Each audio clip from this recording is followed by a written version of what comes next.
السلام عليكم ورحمة الله وبركاته. إن الحمد لله نحمده ونستعينه ونستغفره ونعوذ بالله من شرور أنفسنا ومن سيئات أعمالنا. من يهده الله فلا مضل له ومن يضلله فلا هادي له. وأشهد أن لا إله إلا الله وحده لا شريك له وأشهد أن محمدا عبده ورسوله. يا أيها الذين آمنوا اتقوا الله حق تقاته ولا تموتن إلا وأنتم مسلمون. يا أيها الناس اتقوا ربكم الذي خلقكم من نفس واحدة وخلق منها زوجها وبث منهما رجالا كثيرا ونساء واتقوا الله الذي تساءلون به والأرحام إن الله كان عليكم رقيبا. يا أيها الذين آمنوا اتقوا الله وقولوا قولا سديدا يصلح لكم أعمالكم ويغفر لكم ذنوبكم ومن يطع الله ورسوله فقد فاز فوزا عظيما. أما بعد فإن خير الحديث كتاب الله وخير الهدي هدي محمد صلى الله عليه وسلم وشر الأمور محدثاتها وكل محدثة بدعة وكل بدعة ضلالة وكل ضلالة في النار. أعوذ بالله من الشيطان الرجيم. بسم الله الرحمن الرحيم. كلا بل تحبون الآخرة كلا بل تحبون العاجلة وتذرون الآخرة. وقال الله تعالى في موضع آخر وللآخرة خير لك من الأولى. মহান আল্লাহর সমস্ত প্রশংসা যে আল্লাহ পাক রব্বুল আলামিন আমাদেরকে সৃষ্টি করেছেন এবং আমাদের জন্য একটি সময় নির্ধারিত করেছেন, যে সময় এই পৃথিবীতে দুনিয়াতে আমাদেরকে কাটাতে হবে। তারপরে আল্লাহ পাক রব্বুল আলামিন আমাদের ভাগ্যে লিখে রেখেছেন মওত। এই মওতের মাধ্যমে আমাদেরকে আখিরাতের পরকালের সফর করতে হবে।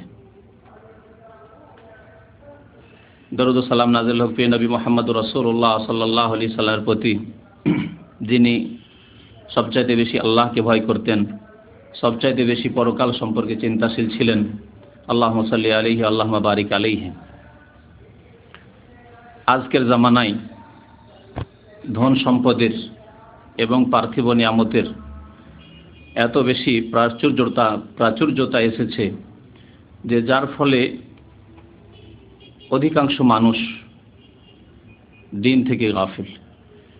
বরং অধিকাংশ মানুষ না বলে যদি বলি অধিকাংশ মুসলিম দিন থেকে, আল্লাহ থেকে, পরকাল থেকে গাফিল, তাহলে সেটি হবে ঠিক। কারণ মানুষ তো অধিকাংশ সব যুগেই গাফিল থেকেছে, কিন্তু মুসলিম অধিকাংশ গাফিল তা আমাদের স্বর্ণ যুগে ছিল না। দীর্ঘদিন ধরে নবী করিম সাল্লাল্লাহু আলাইহি ওয়াসাল্লামের তরবিয়তের বরকতে মানুষ ছিল দিনমুখী, আল্লাহমুখী, পরকালমুখী, দুনিয়ামুখী ছিল না। কিন্তু ধীরে ধীরে ধীরে মানুষের ঈমান দুর্বল হয়ে পড়ায়, আল্লাহর প্রতি বিশ্বাস কমজোর হয়ে যাওয়ায়, পরকালের প্রতি বিশ্বাস ঈমান কমজোর হয়ে যাওয়ায় এবং ধন সম্পদ মানুষের হাতে খুব বেশি চলে আসায়, দুনিয়ার আরামের যেসব বস্তু রয়েছে সেগুলি মানুষের হাতে চলে আসায় মানুষ দুনিয়ামুখী হয়ে পড়েছে, আখিরাতকে পিছনে ছেড়ে দিয়েছে। অথচ জ্ঞানীর পরিচয় হচ্ছে আখিরাতমুখী হওয়া। জ্ঞানীর পরিচয় হচ্ছে যে যেখানে চিরকাল থাকতে হবে সেখানকার জন্য কাজকর্ম করা। আমরা এই জ্ঞানটুকু দুনিয়ার ক্ষেত্রে রাখি, যার ফলে আমরা বিদেশে প্রবাসী, আমরা সবাই প্রবাসে আছি। এখানে আমরা প্রবাসী জীবনে আছি, আমরা সব সময় চিন্তা করছি দেশে গিয়ে কি করব, দেশে গিয়ে কি করব, দেশে গিয়ে কিভাবে জীবন যাপন করব, দেশে ছেলে মেয়েদেরকে কি করে মানুষ করব, দেশে কি করে সুখী হব। আমরা এখানে বেশি সুখী হয়ে থাকার কথা চিন্তা করি না। আমরা চিন্তা করি যে এখানে যদি কঠোর মেহনত পরিশ্রম করতে হয়, কিন্তু পরে দেশে গিয়ে যাতে করে একটা কিছু করে বসা যায়, করে খাওয়া যায়। এই জ্ঞানটুকু দেওয়ার জন্য কোনো বক্তব্যের প্রয়োজন হয় না, কোনো ওয়াজ উপদেশের প্রয়োজন হয় না, এইটুকু সবার জ্ঞানে আছে। কিন্তু মওত সম্পর্কে, পরকাল আখিরাত সম্পর্কে মানুষকে ওয়াজ করেও, উপদেশ দিয়েও কোরআন এবং হাদিস, আল্লাহ এবং রসুলের কথা বলেও বোঝানো যায় না।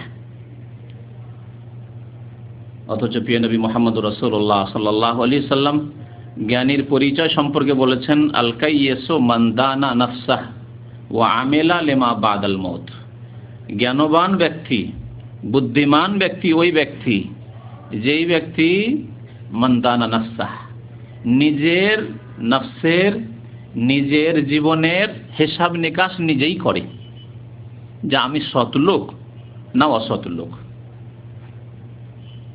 আমি ভালো কাজ করছি না মন্দ কাজ করছি, আমি আল্লাহর কাছে গিয়ে জবাবদেহি করতে পারবো না পারবো না, আমি পাস করতে পারবো না ফেল করে যাব, আমি নামাজে পাস কিনা, আমি আমার রোজায় পাস কিনা, আমি আমার যাকাতে পাস কিনা, আমি আমার মাতা পিতার খেদমত সেবায় পাস কিনা, আমি মানুষের সাথে আদান প্রদানের ক্ষেত্রে, চালচলনের ক্ষেত্রে, আখলাক ব্যবহারের ক্ষেত্রে পাস কিনা, আমি কি আজকে মানুষের উপর জুলম অত্যাচার করেছি, আমি কি আজকে গীবত করেছি, আমি কি চুগলখড়ি করেছি, আমি কি আজকে কোনো হারাম কিছু দেখেছি, হারাম কথা বলেছি, অশ্লীল কথা বলেছি বা অশ্লীল আচরণ করেছি ইত্যাদি। নিজের হিসাব নিজেই করবে ওই ব্যক্তি হচ্ছে জ্ঞানী।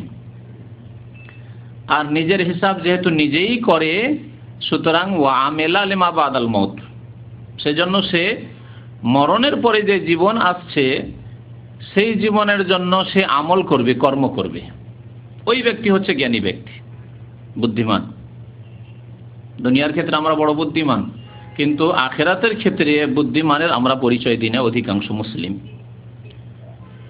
আল্লাহ পাক রব্বুল আলামিন তাই বিভিন্ন জায়গায় আখেরাতের কথা স্মরণ করিয়েছেন। বহু আয়াতে আখেরাতের কথা স্মরণ করানো হয়েছে, কারণ মানুষ গাফিল হয়ে যায়, মানুষ ভুলে যায়, মানুষ অচেতন হয়ে যায়। তাদেরকে সচেতন করার জন্য, তাদেরকে জাগানোর জন্য আল্লাহ পাক রব্বুল আলামিন বহু জায়গায় পরকালের সম্পর্কে চিন্তাশীল হওয়ার জন্য উৎসাহিত করেছেন, স্মরণ করিয়েছেন। এবং উম্মতের জ্ঞানীদেরকে, উলামায়ে কেরামদেরকে, ভালো মানুষদেরকে বলেছেন অন্যদেরকেও তোমরা স্মরণ করাও। ওয়াযাক্কির ফাইন্না যিকরা তানফাউল মুমিনিন, আল্লাহ পাক ইরশাদ করছেন তুমি স্মরণ করিয়ে দাও হে নবী মুহাম্মদ সাল্লাল্লাহু আলাইহি সাল্লাম। নবী করিম সাল্লাল্লাহু আলাইহি সাল্লামকে প্রথম আদেশ হয়েছিল আল্লাহর পক্ষ থেকে, আর তারপরে প্রত্যেক জ্ঞানী ব্যক্তি, যে ব্যক্তি সৎ কর্মশীল, তাকে আল্লাহ বলছেন তুমি অন্যদেরকে স্মরণ করিয়ে দাও। স্মরণ করিয়ে দাও আল্লাহ সম্পর্কে, আল্লাহর কুদরত, আল্লাহর ক্ষমতা সম্পর্কে, আল্লাহর জ্ঞানের ব্যাপকতা সম্পর্কে, যে আল্লাহ পাক রব্বুল আলামিনের ইলমের বাইরে যেতে পারো না। তুমি করবে চুরি, আত্মসাৎ, বেঈমানি, নামাজ পড়বে না, আল্লাহ কি দেখলেন না? আল্লাহ পাক রব্বুল আলামিনের ক্ষমতা কুদরতের বাইরে যেতে পারো না। তুমি কি অন্যায় পাপ করে কোনো দেশ থেকে তো পালিয়ে যেতে পারো, উধাও হয়ে যেতে পারো, কিন্তু আল্লাহ পাক রব্বুল আলামিনের কুদরত ক্ষমতার বাইরে কি যেতে পারবে? ওয়াযাক্কির, স্মরণ করিয়ে দাও, স্মরণ করিয়ে দাও পরকাল, যে মওতের রাস্তায় আসতেই হবে, আর কবরে নামতেই হবে, আর সেখানে জবাবদেহি করতে হবে। আবার তারপরে নির্দিষ্ট সময় কবরে থেকে যখন আল্লাহর আদেশ হবে আবার উঠে আখেরাতে হাসরের মাঠে বিচার দিবসে হাজির হইতে হবে, সেখানে জবাবদেহি করতে হবে। ওয়াযাক্কির, স্মরণ করিয়ে দাও। আল্লাহ আমাদেরকে স্মরণ করাতে বলেছেন, একে অন্যকে স্মরণ করিয়ে দেবে। কারণ এতে লাভ কি? আল্লাহ বলেছেন ফাইন্না যিকরা তানফাউল মুমিনিন, কারণ স্মরণ করিয়ে দিলে মুমিনের ফায়দা হবে, উপকার হবে। মুমিন ব্যক্তি যার আল্লাহর প্রতি বিশ্বাস আছে, পরকালের প্রতি বিশ্বাস আছে, সেই ব্যক্তি যদি গাফেলও হয়ে যায়, সচেতন করে দিলে সে সচেতন হয়ে যাবে, জাগিয়ে দিলে জেগে উঠবে, সে তখন কর্মতৎপর হয়ে যাবে, আমল করা শুরু করবে, সংশোধন করা শুরু করবে, তওবার রাস্তায় আসবে, আল্লাহমুখী হবে, আখিরাতমুখী হবে। তাই আজকে আখিরাতের বিভিন্ন স্তরগুলি স্মরণ করিয়ে দেওয়ার উদ্দেশ্যে খুব সংক্ষেপে আখিরাতের বহু স্তর রয়েছে, সেই স্তরগুলি উল্লেখ করব। আর তারপরে আমার দীর্ঘদিনের একটি ওয়াদা আছে, যেসব পুরানো ভাইরা আসেন তাদের সাথে, যে এই প্রত্যেকটি স্তর সম্পর্কে বিস্তারিত কোরআন এবং হাদিসগুলি নিয়ে এসে আপনাদের সামনে পেশ করব, যাতে করে আখিরাত সম্পর্কে আমাদের ঈমান আরও মজবুত হয়। আর ঈমান যত বেশি যার মজবুত হবে, তত বেশি তার আমল সুন্দর হবে, তত বেশি তার আমল সুন্দর হবে। আপনাকে যদি কেউ এখন সংবাদ দেয় যে এখানে কোনো একটা বড় বিপদ আসতে যাচ্ছে, আল্লাহ না করে ভূমিকম্প আসছে, আর এই কথার উপর যদি আপনার বিশ্বাস হয়ে যায়, তাহলে আপনি যত তাড়াতাড়ি সম্ভব আপনি নিরাপদ স্থান খুঁজবেন আপনার জন্য, যে কোনখানে গেলে একটু বেশি নিরাপদ থাকতে পারি।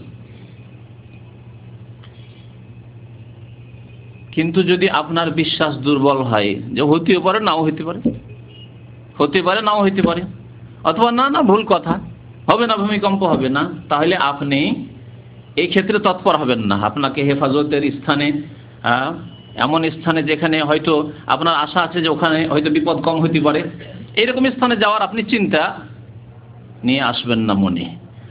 তো যার যত ঈমান মজবুত হবে আল্লাহর প্রতি এবং আখিরাতের প্রতি, তার তত আমল সুন্দর হবে। তাকে আর নামাজের কথা বলতে হবে না, নিজে নামাজ পড়বে, অন্যকে নামাজের জন্য উৎসাহিত করবে। তাকে দিনের ভালো কাজের কথা বলতে হবে না, তাকে মাতা পিতার সেবার কথা বলতে হবে না। এক ভাই আরেক ভাইকে বলবে যে আমিও দিলাম তুমিও দাও, এইসব বলার প্রয়োজন নেই। আর কে দিল কে দিল না, আমার অন্য ভাই দেয় না কেন, আমি কেন একাই দিব, এইসব কথাবার্তা প্রশ্ন নিয়ে আসবে না। সে মনে করবে যে আমি ভাগ্যবান যে আম্মার সেবা করতে পেরেছি, আব্বার সেবা করতে পেরেছি, ভাগ্যবান আমি। ভাই বোনের আমি লালন পালন করতে পেরেছি, ভাগ্যবান আমি। হতভাগা আমার ভাইয়েরা, তাদের তৌফিক হয়নি, আলহামদুলিল্লাহ আমার তৌফিক হয়েছে। এইভাবে সে চিন্তা করবে। তো জীবনের প্রত্যেকটি ক্ষেত্রে ইসলামী বিধান বাস্তবায়নের জন্য চেষ্টা করবে যখন আখিরাতের প্রতি, আল্লাহর প্রতি ঈমান মজবুত হবে। তাই আখিরাত সম্পর্কে আপনাদের সামনে আলোচনা করব। আল্লাহ পাক রব্বুল আলামিন কোরআনুল কারীমের প্রথম সূরা ফাতিহা, তারপরে সূরাতুল বাকারা। সূরা ফাতিহাতে আল্লাহ পাক রব্বুল আলামিন এই বিষয়কে ছাড়েননি। মালিক ইয়াউমিদ্দিন, আল্লাহ বলছেন মালিক ইয়াউমিদ্দিন। আল্লাহ পাক রব্বুল আলামিন তিনি বিচার দিবসের অধিপতি, মালিক, একক মালিক। সেদিন আর কোনো মালিক থাকবে না, না সেদিন রাজা বাদশাহ থাকবে, না প্রধানমন্ত্রী রাষ্ট্রপতি থাকবে, না কেউ ওলি মুর্শেদ থাকবে। যেই রকম ভ্রান্ত বিদাতীদের ধারণা আছে সেখানে ওলি পীর ইত্যাদি কাজে আসবে, কেউ কাজে আসবে না সেই দিন। আপনার ঈমান এবং আমল যদি ঠিক না থাকে, তাহলে এমনকি মুহাম্মদুর রাসূলুল্লাহ সাল্লাল্লাহু আলাইহি ওয়াসাল্লাম কাজে আসবেন না। ঈমান আমল যদি ঠিক থাকে, তাহলে মুহাম্মদুর রাসূলুল্লাহ সাল্লাল্লাহু আলাইহি ওয়াসাল্লাম শাফাআতের কাজে আসবেন, হাউজে কাউসারের পানি পাবেন তার মোবারক হাতে, যদি আপনার আমল ঠিক থাকে। আপনি যদি মুশরিক হন, কবর মাজারপন্থী হন, আপনি যদি বিদাতি হন, তাহলে ফেরেশতারা রাসূলুল্লাহ সাল্লাল্লাহু আলাইহি ওয়াসাল্লামের কাছে যখন যাওয়ার চেষ্টা করবেন, তখন আপনাকে তাড়িয়ে দেবে। এই জন্য নবী করিম সাল্লাল্লাহু আলাইহি ওয়াসাল্লাম ফাতেমা রাদিয়াল্লাহু তাআলা আনহাকে বহু সময় বলতেন, ইয়া ফাতেমা বিনতা মুহাম্মদ, হে মুহাম্মাদের মেয়ে ফাতেমা, সালিনি মিন মালি মা শি'তি, আমার কাছ থেকে টাকা পয়সা ধন দৌলত যদি কিছু চাইতে হয়, দুনিয়ার কিছু চাইতে হয়, মাল চাইতে হয়, যা ইচ্ছা তুমি চাও, যা আছে আমি দেওয়ার চেষ্টা করব, পারলে দেব, কারণ এখানে দুনিয়ায় আমি দিতে পারবো যা হাতে আছে।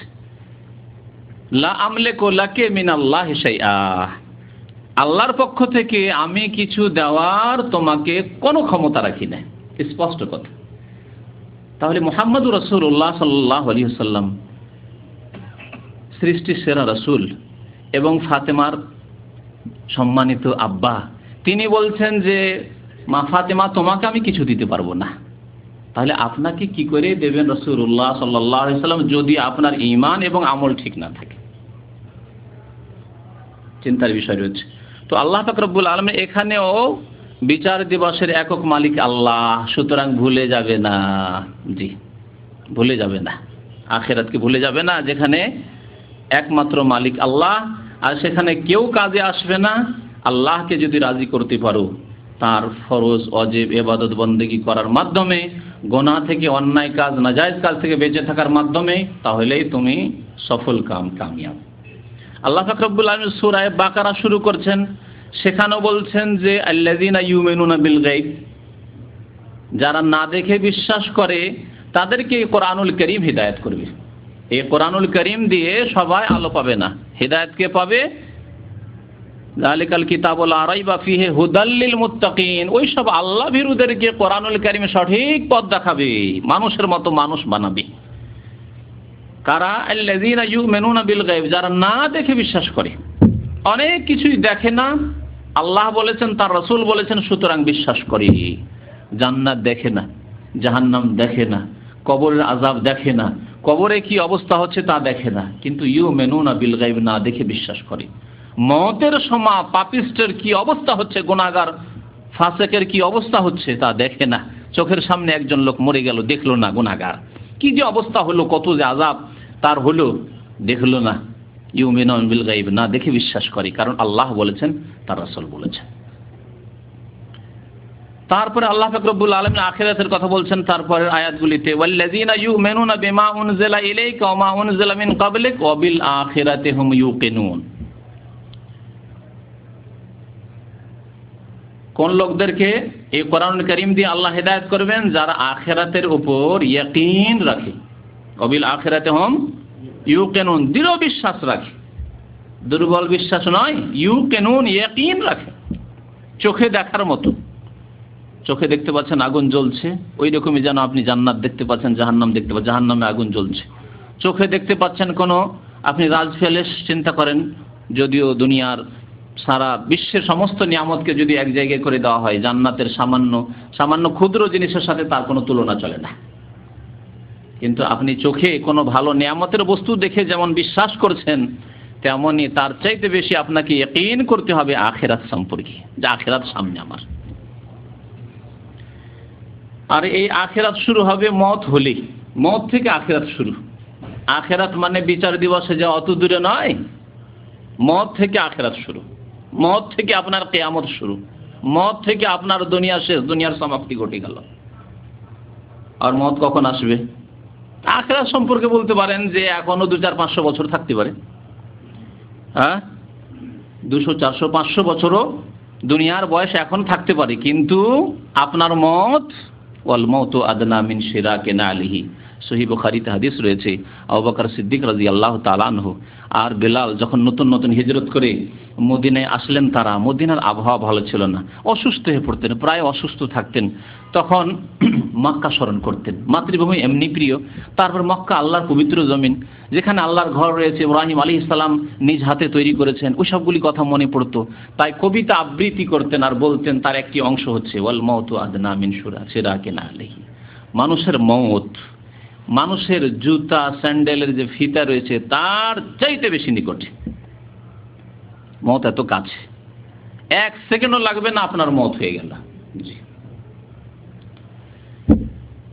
আর মওতের কোনো বয়স নেই, আপনার কোনো বয়সের সাথে সম্পর্ক নেই। এক শ্রেণীর লোকের হঠাৎ বলে ফেল, না না যুবক। জি, বহু যুবক মারা যাচ্ছে চোখের সামনে। জি, আজকাল আকস্মিক মওত খুব বেশি। কিয়ামতের একটি লক্ষণ আকস্মিক মওত। হঠাৎ করে রাত্রে শুয়েছে, শেষ, বয়স মাত্র 20 বছর 25 বছর। যেমন বেশি দুনিয়ামুখী হয়েছে, তেমন বেশি টেনশনে ভুগছে, আর তেমনই হঠাৎ মওত আসছে। তো আল্লাহ পাক রব্বুল আলামিন বলছেন যে কোরআন দিয়ে আল্লাহ হেদায়েত করবে নামাজি, তাহলে কি হবে? ওয়াবিল আখিরাতি হুম ইউকিনুন, যাদের আখিরাতের উপর ইয়াকিন রয়েছে। আর যার আখিরাতের প্রতি ইয়াকিন, দৃঢ় বিশ্বাস নেই, সেই ব্যক্তি নামাজ পড়বে না। আর পড়লে যখন ইচ্ছা হলো পড়লো, দুনিয়ার গরজে পড়লো, লোকের সামনে পড়লো, নির্জনে পড়লো না, নির্জনে পাপ করতে থাকলো। লোকের সামনে খুব সাধু, খুব ভালো মানুষ, কিন্তু নির্জনে কত রকমের পাপ করছে দরজা বন্ধ করে। ওয়াবিল আখিরাতি হুম ইউকিনুন, আখিরাতের প্রতি বিশ্বাস মানুষের থাকলে কোনো ফরজ ওয়াজিব নেকির কাজ করতে বলতে হবে না, আর হারাম কাজ থেকে বেঁচে থাকার জন্য তার উপর পাহারা লাগাতে হবে না। আল্লাহ পাকের পক্ষ থেকে পাহারা রয়েছে, এই চেতনা রয়েছে যে আনিল ইয়ামিনে ওয়া আনিশ শিমালি কাঈদ, ডান দিকে ফেরেশতা পাহারা দিচ্ছেন, বাম দিকে ফেরেশতা পাহারা দিচ্ছেন। আর যে কোনো কথা বলি না কেন, আর যে কোনো কাজ করি না কেন, সাথে সাথে নোট হবে আমার। এসব ইউমিনুনা বিল গায়ব, না দেখে বিশ্বাস। তো আল্লাহ পাক রব্বুল আলামিন আখিরাত সম্পর্কে বারবার আমাদেরকে সচেতন করেছেন। মহান আল্লাহ আরো ইরশাদ করেছেন সূরাতুল কিয়ামায়, কাল্লা বাল তুহিব্বুনাল আজিলা ওয়া তাযারুনাল আখিরাহ, আয়াত নম্বর 20-21-এ মহান আল্লাহ ইরশাদ করেছেন কাল্লা বাল তুহিব্বুনাল আজিলা। মানুষের স্বভাব হচ্ছে, এটি হচ্ছে মানুষের স্বভাব, প্রাকৃতিক স্বভাব, যে তোমরা নগদ নগদ ভালোবাসো, নগদ নগদ ভালোবাসো। নগদ নগদ বেতন পেয়ে যান, খুব খুশি, আর বেতন 2-4-5 মাস বাকি হয়ে গেলে মন খারাপ। হ্যাঁ, যদিও আপনাকে বেশি করেই দেওয়া হোক না কেন, মন খারাপ। আর এটা যদি আবার আখিরাতের ব্যাপার হয়, তাহলে তো আর পয়সার ব্যাপার স্যাপার না। হ্যাঁ, দুনিয়ামুখী এমন হয়েছি যে সেখানে তো আর রিয়াল আর ডলারের কথা না, সেখানে নেকি নয় গুনাহ, আর ওগুলোর পরোয়াই নেই, বেখিয়াল, ভুলে গেছি। আল্লাহ বলছেন তোমাদের স্বভাব হচ্ছে আজেলাকে ভালোবাসো, নগদকে ভালোবাসো, ওয়াতাযারুন আল আখিরা, আর কিছুক্ষণ পরেই যা আসছে আখিরাত। আখিরা মানে যেটা পরে আসছে, যেহেতু দুনিয়ার পরে আখিরা মানে একেবারে বিলম্ব না, হঠাৎ করে আপনার আখিরাত শুরু হয়ে যাবে, মত শুরু হতে পারে, কিন্তু যেহেতু আপনার হায়াতের পরে মউত, আপনার দুনিয়ার পরে আখিরাত, আপনি প্রথম, আল্লাহর নিজাম হচ্ছে, নীতিমালা হচ্ছে যে দুনিয়াতে আল্লাহ আপনাকে প্রথম পাঠাবেন, তারপরে নির্দিষ্ট সময় থাকবেন, আর তারপরে আখিরাতে যাবেন। এই জন্য আখিরাতকে আখিরাত বলা হয়। আখিরাত যেহেতু পরে আসে সেজন্য আখিরাত বলা হয়। দুনিয়াকে দুনিয়া এই জন্য বলা হয় যে দুনিয়া মানে নিকটে। আপনি প্রথম মায়ের পেট থেকে আসলে আপনার নিকটে দুনিয়া, পৃথিবীতে আপনি পদার্পণ করলেন। আর দুনিয়ার আরেকটি অর্থ হচ্ছে নিকৃষ্ট। আখিরাতের তুলনায় দুনিয়া একেবারে নিকৃষ্ট।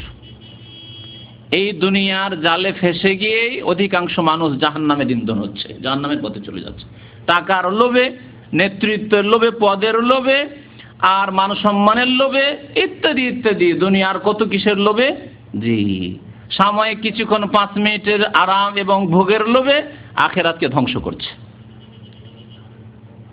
সেজন্য দুনিয়া নিকৃষ্ট হওয়ার কারণে দুনিয়াকে দুনিয়া বলা হয়। তো আল্লাহ পাক বলছেন যে তোমরা আখিরাতকে উপেক্ষা করে, আখিরাতকে ছেড়ে দিয়ে তোমরা নগদকে ভালোবাসো, অথচ আখিরাতে সেখানে চিরকাল থাকতে হবে। কোথায় থাকবে সে সম্পর্কে তোমার চিন্তা নেই। মহান আল্লাহ পাক আরো ইরশাদ করেছেন সূরাতুদ দুহাতে, আমপারায়, ওয়ালাল আখিরাতু খায়রুল লাকা মিনাল উলা, নিশ্চয় পরকাল তোমার জন্য দুনিয়ার তুলনায় অনেক উত্তম।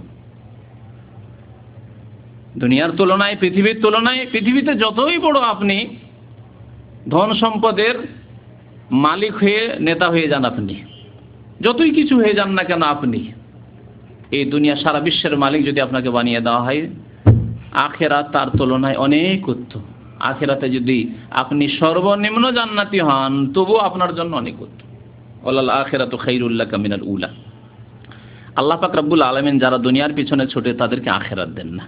সুতরাং পরকালের জন্য ছুটতে হবে, আল্লাহর দিকে ছুটতে হবে। আল্লাহ আমাদেরকে এই জন্য সৃষ্টি করেছেন যে তাঁর ইবাদত বন্দেগী, আদেশ নিষেধ পালনের মাধ্যমে আল্লাহকে সন্তুষ্ট করে আমরা আখিরাতমুখী হব। তাই মহান আল্লাহ পাক ইরশাদ করেছেন, ফামিনান নাস মান ইয়াকুলু রাব্বানা আতিনা ফিদ দুনিয়া ওয়া মা লাহু ফিল আখিরাতি মিন খালাক। কিছু লোকের আছে, আর তাদের সংখ্যাই বেশি, যারা বলে দুনিয়া চাই, দুনিয়া চাই।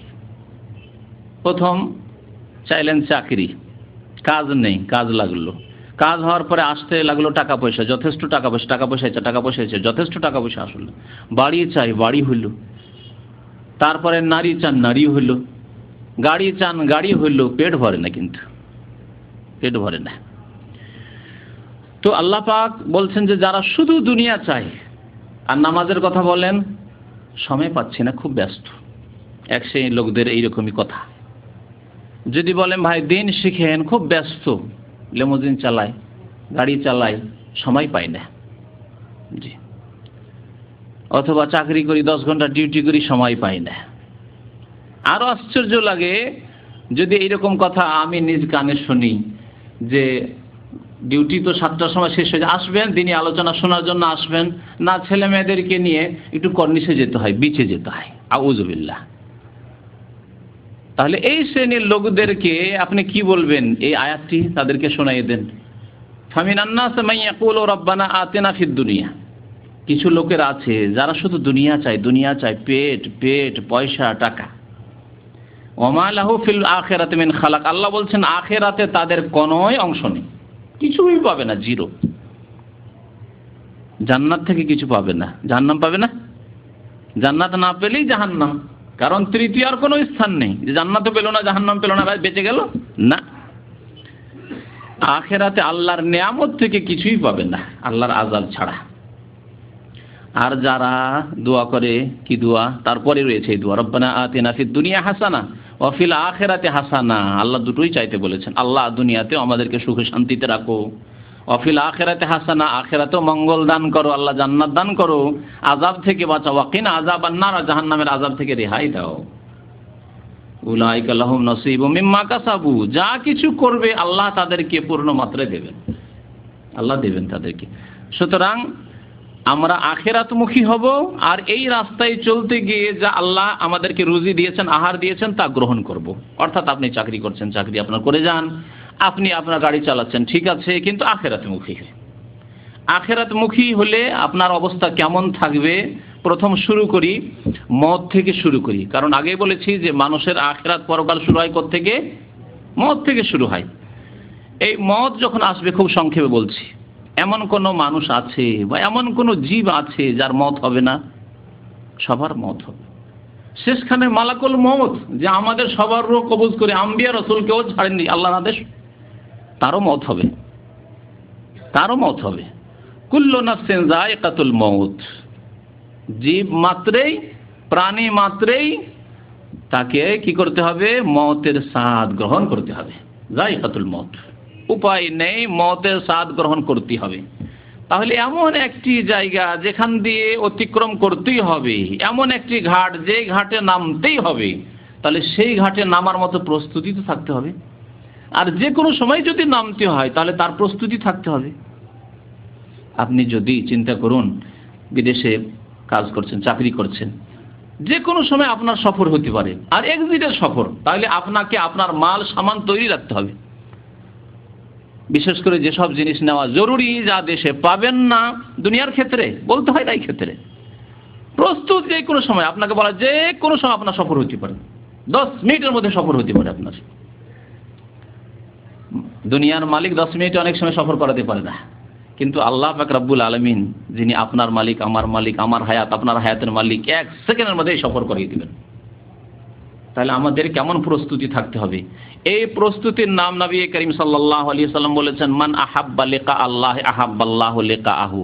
মওতের যখন মুহূর্ত চলে আসে, সেই সময় যে ব্যক্তি আল্লাহর সাক্ষাৎকে ভালোবাসে, আল্লাহ তার সাথে সাক্ষাৎ করাকে ভালোবাসে। আল্লাহ চাই যে ওই বান্দা আসুক, আমার সাথে সাক্ষাৎ করুক, আমার নিয়ামত পাক চলে আসুক। ওমান কারিহা লিকা আল্লাহ, আর মওতের মুহূর্তে যখন আযাবের ফেরেশতাদেরকে দেখবে, তখন পালাতে চেষ্টা করবে, কিন্তু উপায় তো নেই, যেতেই হবে।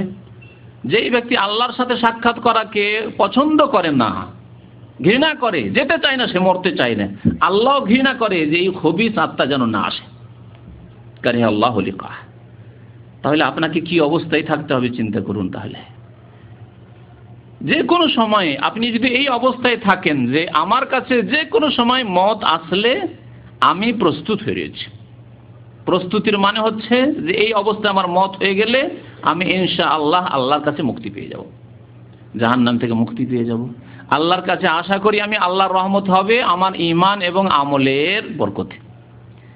ঈমান এবং নেক আমলের কারণে আল্লাহর রহমত আমার উপরে হবে। আল্লাহর রহমত ছাড়া কেউ জান্নাতে যেতে পারবে না, কিন্তু বিনা ঈমান এবং সৎ আমলে আল্লাহর রহমতও হবে না। মনে রাখুন ভালো করে এই কথাটি। কারণ অনেকে আল্লাহর রহমতের আশা করে, জাতিগত মুসলমান, আল্লাহ গাফুরুর রহিম, আল্লাহ মাফ করবেন, আল্লাহ রহমান, আল্লাহ দয়াবান, আল্লাহ দয়া করবেন, আল্লাহর রহমত আল্লাহর গজব চাইতে বেশি, ইত্যাদি এইসব কথাবার্তা বলে, কিন্তু ঈমান নেই, অথবা ঈমান থাকলে বিশ্বাস আছে বলে কিন্তু আমল নেই, নামাজ ঠিক নেই, না, মিথ্যুক। এবং তার এই আশা নিরাশায় পরিণত হবে। সুতরাং আপনাকে এমন প্রস্তুত থাকতে হবে যে যে কোনো সময় মওত আসলে আমি হাজির আছি। আল্লাহর ডাক আসলে ফেরেশতা এসে বলছে সময় হয়ে গেছে, উখরুজি আইয়ুহাতুহান নাফস, আমি বলবো লাব্বাইক, হাজির আছি। এইরকম ভাবে আপনাকে মানসিক দিক থেকে প্রস্তুত থাকতে হবে, আমল ঈমানের দিক থেকে প্রস্তুত থাকতে হবে। তো বলছিলাম মওতের কথা। আল্লাহ পাক রব্বুল আলামিন প্রত্যেক ব্যক্তির জন্য মওত লিখে দিয়েছেন। কুল্লু নাফসিন যায়িকাতুল মওত ওয়া নাবলুকুম বিশ-শাররি ওয়াল খাইরি ফিতনাহ। আল্লাহ বলেন ভালো মন্দ দিয়ে তোমাদেরকে পরীক্ষা করে থাকি, ভালো মন্দ দিয়ে আমি পৃথিবীতে পরীক্ষা করে থাকি। ওয়া ইলাইনা তুরজাউন, আর আমার কাছে তোমাদেরকে ফিরে আসতে হবে। সূরা আম্বিয়া আয়াত নম্বর 35। মহান আল্লাহ আরো ইরশাদ করেছেন, কুল্লু নাফসিন যায়িকাতুল মওত ওয়া ইন্নামা তুওয়াফাউনা উজুরাকুম ইয়াওমাল কিয়ামাহ, সূরা আলে ইমরান আয়াত নম্বর 185। আল্লাহ বলছেন যে প্রত্যেক ব্যক্তিকে মওতের স্বাদ গ্রহণ করতে হবে এবং কিয়ামতের দিনে তাদেরকে পুরোপুরি তাদের প্রতিদান দেওয়া হবে। সুতরাং সেই দিন কামিয়াব ওই ব্যক্তি যেই ব্যক্তি জাহান্নাম থেকে বাঁচতে পারল। আপনি সব সময় প্রস্তুত থাকেন যে আপনি জাহান্নাম থেকে বাঁচতে পারবেন কিনা, আপনি জান্নাতে যেতে পারবেন কিনা। যদি আপনার আল্লাহর প্রতি ঈমান থাকে, আখিরাতের প্রতি ঈমান থাকে, জান্নাত এবং জাহান্নামের প্রতি ঈমান থাকে।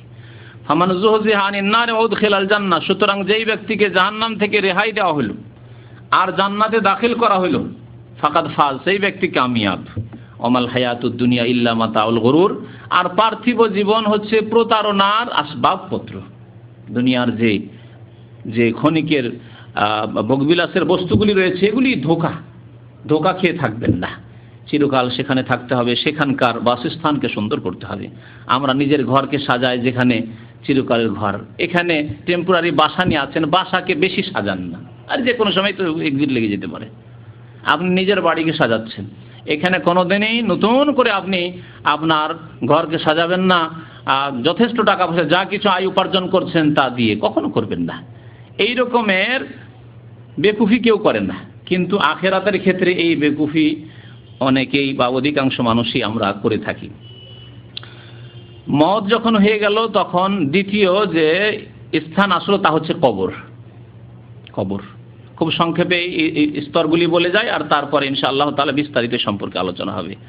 কবরের কথা আল্লাহ পাক রব্বুল আলামিন কোরআনে কারীমে উল্লেখ করেছেন ইশারা ইঙ্গিত, কবরের জীবনের কথা। আল্লাহ পাক ইরশাদ করেছেন সূরা ইব্রাহিম আয়াত নম্বর 27-এ, ইউসাব্বিতুল্লাহুল্লাযীনা আমানু বিল কওলি সাবিতি ফিল হায়াতিদ দুনিয়া ওয়া ফিল আখিরাহ। সাহাবায়ে কেরামরা বলতেন যে এই আয়াত কবরের আযাব সম্পর্কে বা কবরের নিয়ামতের জীবন সম্পর্কে নাযিল হয়েছে।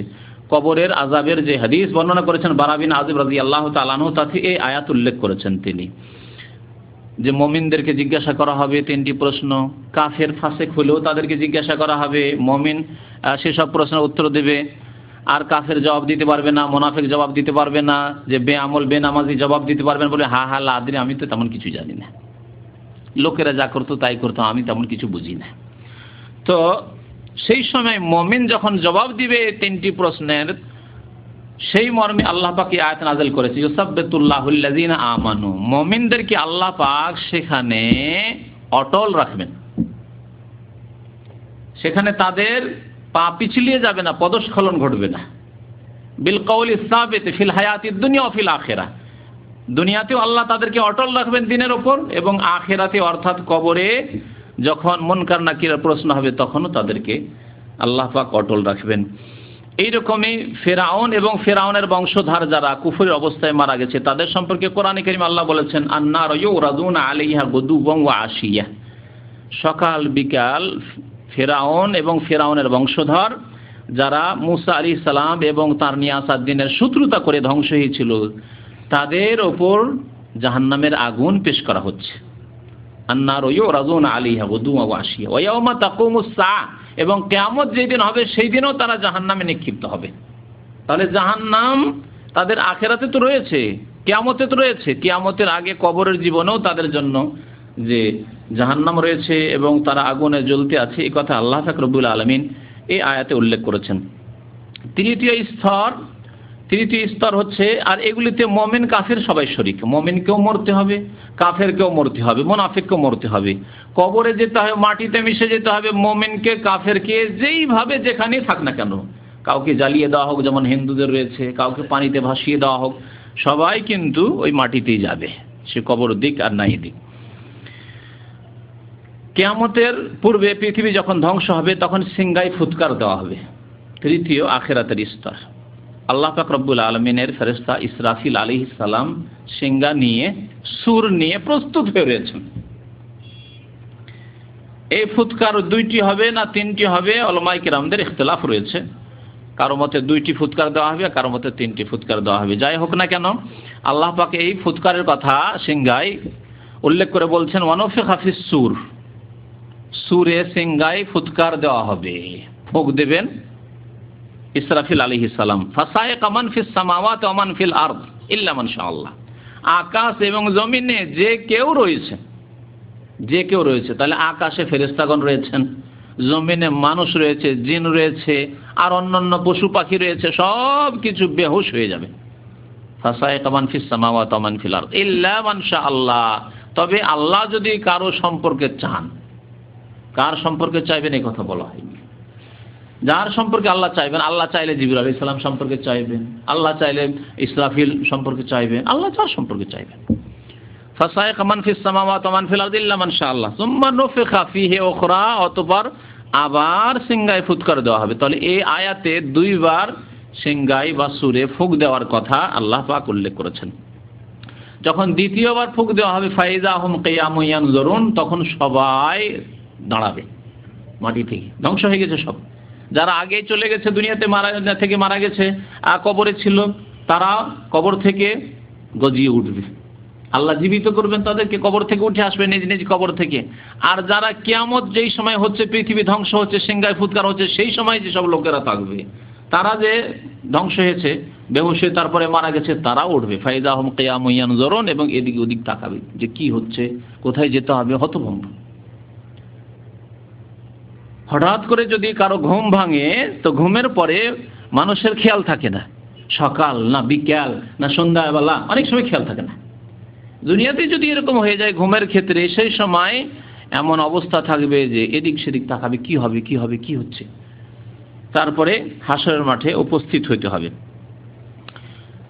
4 নম্বরে সিংগায় ফুৎকারের পরে হচ্ছে পুনরুত্থান, আল বাস। আল বাস বাদাল মত, মতের পরে পুনরুত্থান মানে উঠানো। আল্লাহ পাক রব্বুল আলামিন উঠাবেন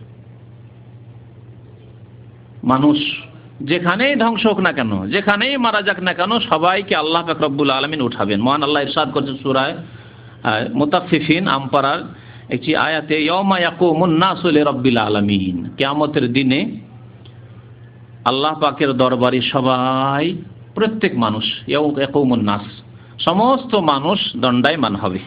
আল্লাহ পাক রব্বুল আলামিন আরো ইরশাদ করেছেন সূরা জাসিয়ায়, কুলিল্লাহু ইউহয়িকুম, আল্লাহ তোমাদেরকে জীবন দান করেছেন দুনিয়াতে, সুম্মা ইউমীতুকুম, তোমাদেরকে মৃত্যু দান করবেন, সুম্মা ইয়াজমাউকুম ইলা ইয়াউমিল কিয়ামাহ, তারপরে তোমাদেরকে আল্লাহ সমবেত করবেন, একত্রিত করবেন কিয়ামতের দিনে। তাহলে কিয়ামতের দিনে যে যেখানেই থাকুক না কেন কবরে, আর যেখানে হালাক হোক, ধ্বংস হোক না কেন, মারা যাক না কেন, আল্লাহ তাদেরকে উঠাবেন। লা রাইবা ফিহি, এতে কোনো সন্দেহ নেই, এতে কোনো সন্দেহ নেই।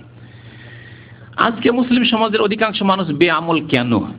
যদিও তারা মুখে বলে যে সন্দেহ নেই, যা কোরআনে আল্লাহ বলছেন লা রাইবা ফিহি, হয়তো তারাও মুখে বলছে, কিন্তু কাজে অন্তরে এই কথা নেই।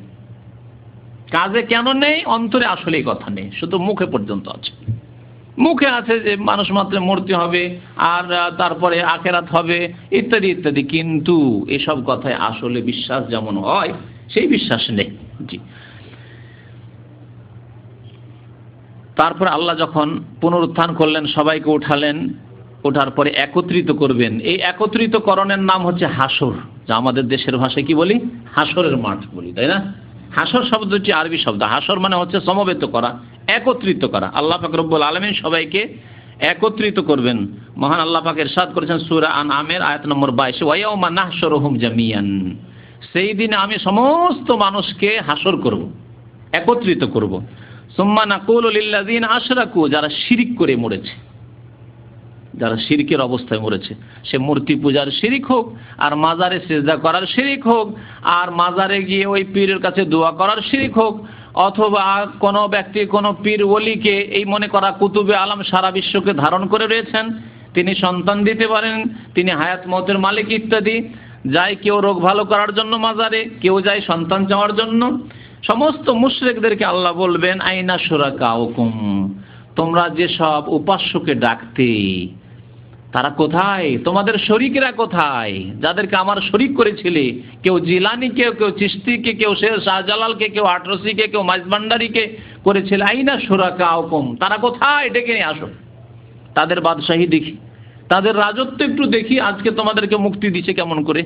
আইনা শুরাকাউকুম আল্লাযীনা কুনতুম তাজউমুন, যে ভ্রান্ত ধারণা তোমাদের ছিল তাদের সম্পর্কে, যে তারা তোমাদের উদ্ধার করতে পারে, তারা তোমাদের মনের আশা পূরণ করতে পারে, তারা কোথায়? তারপরে 6 নম্বরের আখিরাতের স্তর হচ্ছে শাফাআত। এই শাফাআত শুধু মুমিনদের সাথে খাস, তাহলে মুশরিকের জন্য হবে না, মুনাফিকের জন্য হবে না, কাফেরের জন্য হবে না। মুমিন যখনই বলবো, তো মুমিনের বিপরীত হচ্ছে এই 3 শ্রেণীর মানুষ। মুশরিক, যারা শিরক করে মারা গেছে; কাফের, যারা অস্বীকার করে মারা গেছে, শিরকও করেনি, কাউকে সিজদা না, কবরে সিজদা করতে গেছে না, দেবী দেবতাকে সিজদা করেছে, কিন্তু আল্লাহকে স্বীকার করেনি, অথবা আল্লাহকে স্বীকার করলে আখিরাতকে স্বীকার করেনি, কোরআনকে স্বীকার করেনি, এসবের প্রতি ঈমান নিয়ে আসেনি।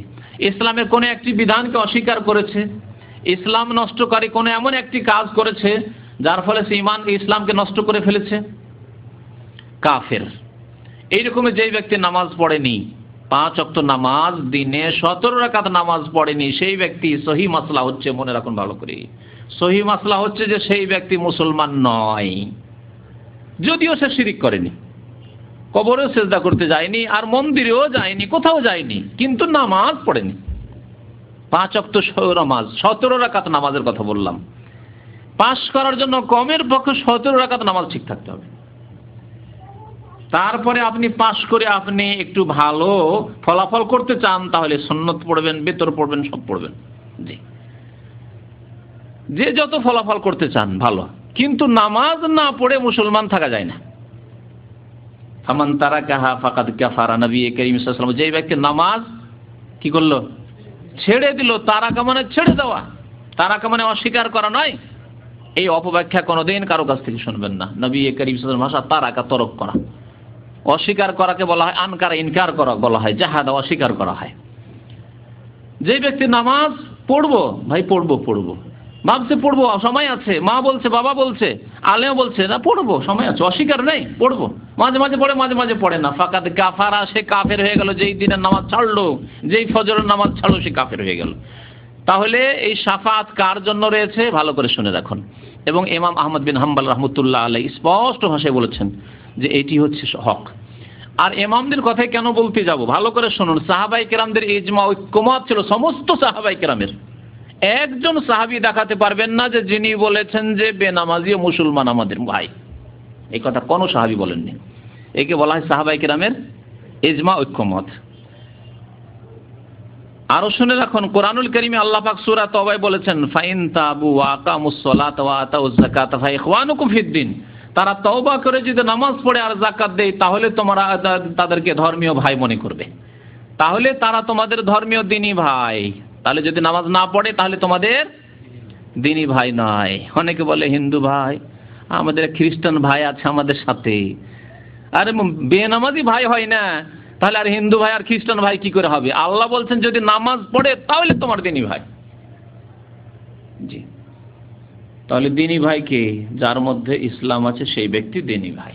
জি, তো শাফাত হবে শুধু মুমিন মুসলিমের জন্য, কাফেরের জন্য হবে না, আর মুনাফিকের জন্য হবে না। মুনাফিক কে?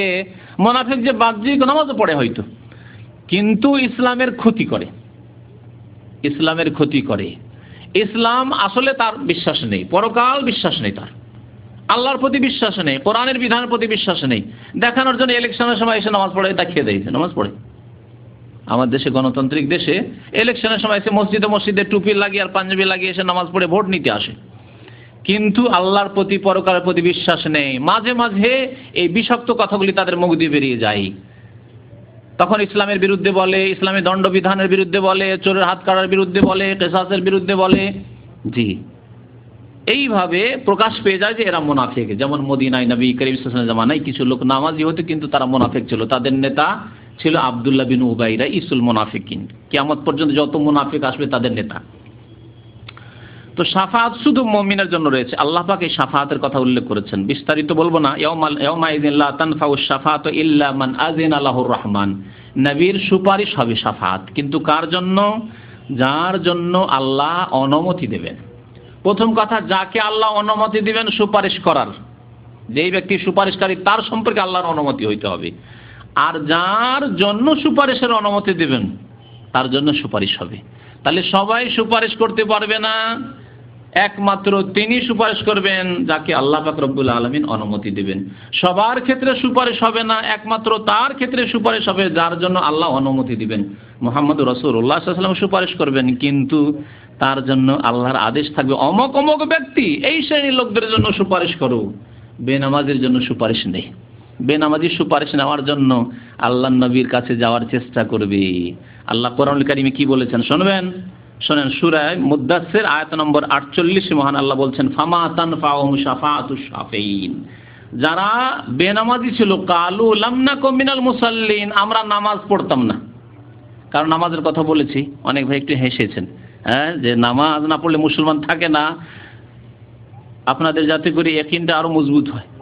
কারণ অনেকে ভাবে যে বাপরে, জীবনেও তো বাংলাদেশে শুনি রে বাবা যে বেনামাজি মুসলমান থাকে না। কারণ আমাদের দেশে মুসলমান মানে বেনামাজি, 99% বেনামাজি, আর ওরাই মুসলমান। হ্যাঁ, তাহলে শোনেন ভালো করে, সূরাতুল মুদ্দাসসির আল্লাহ বলছেন যে জাহান্নামীদেরকে জিজ্ঞাসা করা হবে যে মা সালাকাকুম ফিস সাকার, জাহান্নামে কেন? তখন তারা প্রথম জবাব দিবে কালু লাম নাকু মিনাল মুসাল্লিন, আমরা নামাজ পড়তাম না। তাহলে বেনামাজি জাহান্নামে, আয়াত স্পষ্ট। তারপর আল্লাহ বলছেন ফামা তানফাহুম শাফাআতুশ শাফিঈন, সুপারিশকারীর সুপারিশ তাদের কাজে আসবে না। তাহলে জাহান্নামে যাবে বেনামাজি, যদিও জাতিতে মুসলমান, মুসলমানের সন্তান, আর তাদের জন্য নবী করিম সাল্লাল্লাহু আলাইহি সাল্লামের শাফাত সুপারিশ হবে না। স্পষ্ট আয়াত। সুপারিশের আশা করে বসে থাকবেন না। আর বিশেষ করে ফরজ নামাজে যদি ত্রুটি থাকে তাহলে সুপারিশ হবে না, তা স্পষ্ট। যাবে শাফাতের ব্যাপারটি সংক্ষেপ করে আর একটু এগিয়ে যাই। আল্লাহ পাক রব্বুল আলামিনের দরবারে যখন হাজির হবেন তখন হিসাব হবে, কিয়ামতের মাঠে হিসাব হবে এবং আমলনামা পেশ করা হবে।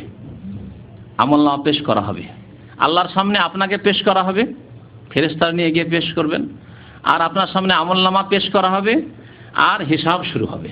জি, সৎ কর্মশীল যারা, যাদের নেকি বেশি, জান্নাতি, তাদের ডান হাতে আসবে, সামনের দিক থেকে আমলনামা আসবে। আর যারা অসৎ ব্যক্তি, কাফির, বেদিন অথবা বেনামাজি, পাপিষ্ঠ, যাদের গুনাহ বেশি, জাহান্নামে যেতে হবে, কিছুকালের জন্য হোক বা চিরকালের জন্য হোক, তাদের বাম হাতে আসবে আর পেছন দিক থেকে। কারণ দুই রকমের আয়াত রয়েছে, ও আম্মামান উতিয়া কিতাবাহু বিশিমালিহি, বাম হাতে যাদের দেওয়া হবে, আর আছে আম্মামান উতিয়া কিতাবাহু মিন ওয়ারাই যাহরিহি, পেছন দিক থেকে। হ্যাঁ, পেছন দিক থেকে তাদের কাছে আমলনামা এসে হাতে পড়বে। আপনি যদি সম্মানিত ব্যক্তি হন, তো যে কোনো ব্যক্তি আপনাকে সম্মানের সাথে সামনের দিক থেকে কোনো কিছু পেশ করবে, ঠিক না?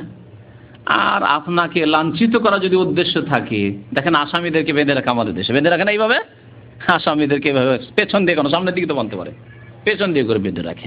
তাহলে পেছন দিকে আপনার হাত থাকবে, এই অসম্মান। তারপরে পেছন দিক থেকে আপনাকে দেওয়া হলো, আপনি যদি সামান্য একটু সম্মান রাখেন তাহলে পেছন দিক থেকে আপনার সামনে কেউ চা পেশ করবে না, দেবে? খাবার দিচ্ছে, পেছন দিক থেকে এসে আপনাকে দেবে না। তো জাহান্নামী এত লাঞ্ছিত, গুনাহগার এত লাঞ্ছিত কিয়ামতের মাঠে বিচার দিবসে, যে পেছন দিক থেকে বাম হাতে আমলনামা দেওয়া হবে। আল্লাহ পাক রব্বুল আলামিন এই হিসাবের কথা বহু জায়গায় কোরআনে কারীমে উল্লেখ করে, সুম্মা ইন্না আলাইনা হিসাবাহুম ইন্না ইলাইনা ইয়াবাহুম, নিঃসন্দেহে আমার কাছে ফিরে আসতে হবে প্রত্যেক ব্যক্তিকে, আর আমার কাজ হচ্ছে তাদের হিসাব নেওয়া। অবশ্যই আল্লাহ পাক হিসাব নেবেন। আল্লাহ পাক রব্বুল আলামিন আরো মুমিনদের কথা, যারা নামাজি, সৎকর্মশীল, তাদেরও গুনাহ ভুল ত্রুটি হইতে পারে, আল্লাহ হিসাব নেবেন। কিন্তু এই হিসাবের কথা কি বলেছেন? ফাসাউফা ইউহাসাবু হিসাবান ইয়াসিরা ওয়া আম্মা মান উতিয়া কিতাবাহু বিয়ামিনি, যার ডান হাতে আমলনামা চলে এসেছে তারও হিসাব হবে যদি ভুল ত্রুটি থাকে। কিন্তু এই হিসাব হবে কেমন? হিসাবান ইয়াসিরা, সহজ হিসাব হবে, সহজ হিসাব। নবী করিম সাল্লাল্লাহু আলাইহি ওয়াসাল্লাম বলেছেন সহজ হিসাব কি? সহজ হিসাব হচ্ছে যে শাসানিমূলক হিসাব হবে না, ধমক দেওয়া হিসাব হবে না, শুধু তার সামনে আমলগুলি পেশ করা হবে। সৎকর্মশীল ভালো মানুষ, কিন্তু তার যে কিছু ভুল আছে এগুলোকে আল্লাহ একেবারে রেখে দেবেন না, তার সামনে পেশ করবেন।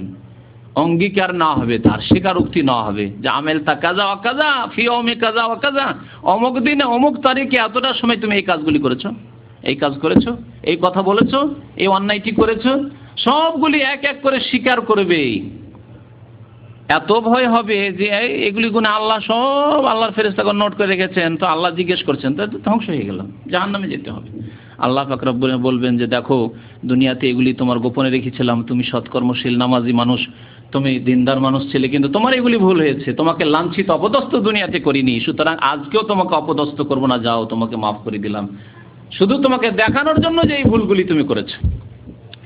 এক মাসের ভুল ত্রুটি যদি আমাদের ধরা হয়, কোনো মানুষ ধরে, তো আমাদের মুশকিল হয়ে যাবে। আর 50 বছর, 60 বছর, 70 বছরে যখন আল্লাহ পাক রব্বুল আলামিন হিসাব নেবেন, তখন কি অবস্থা হবে?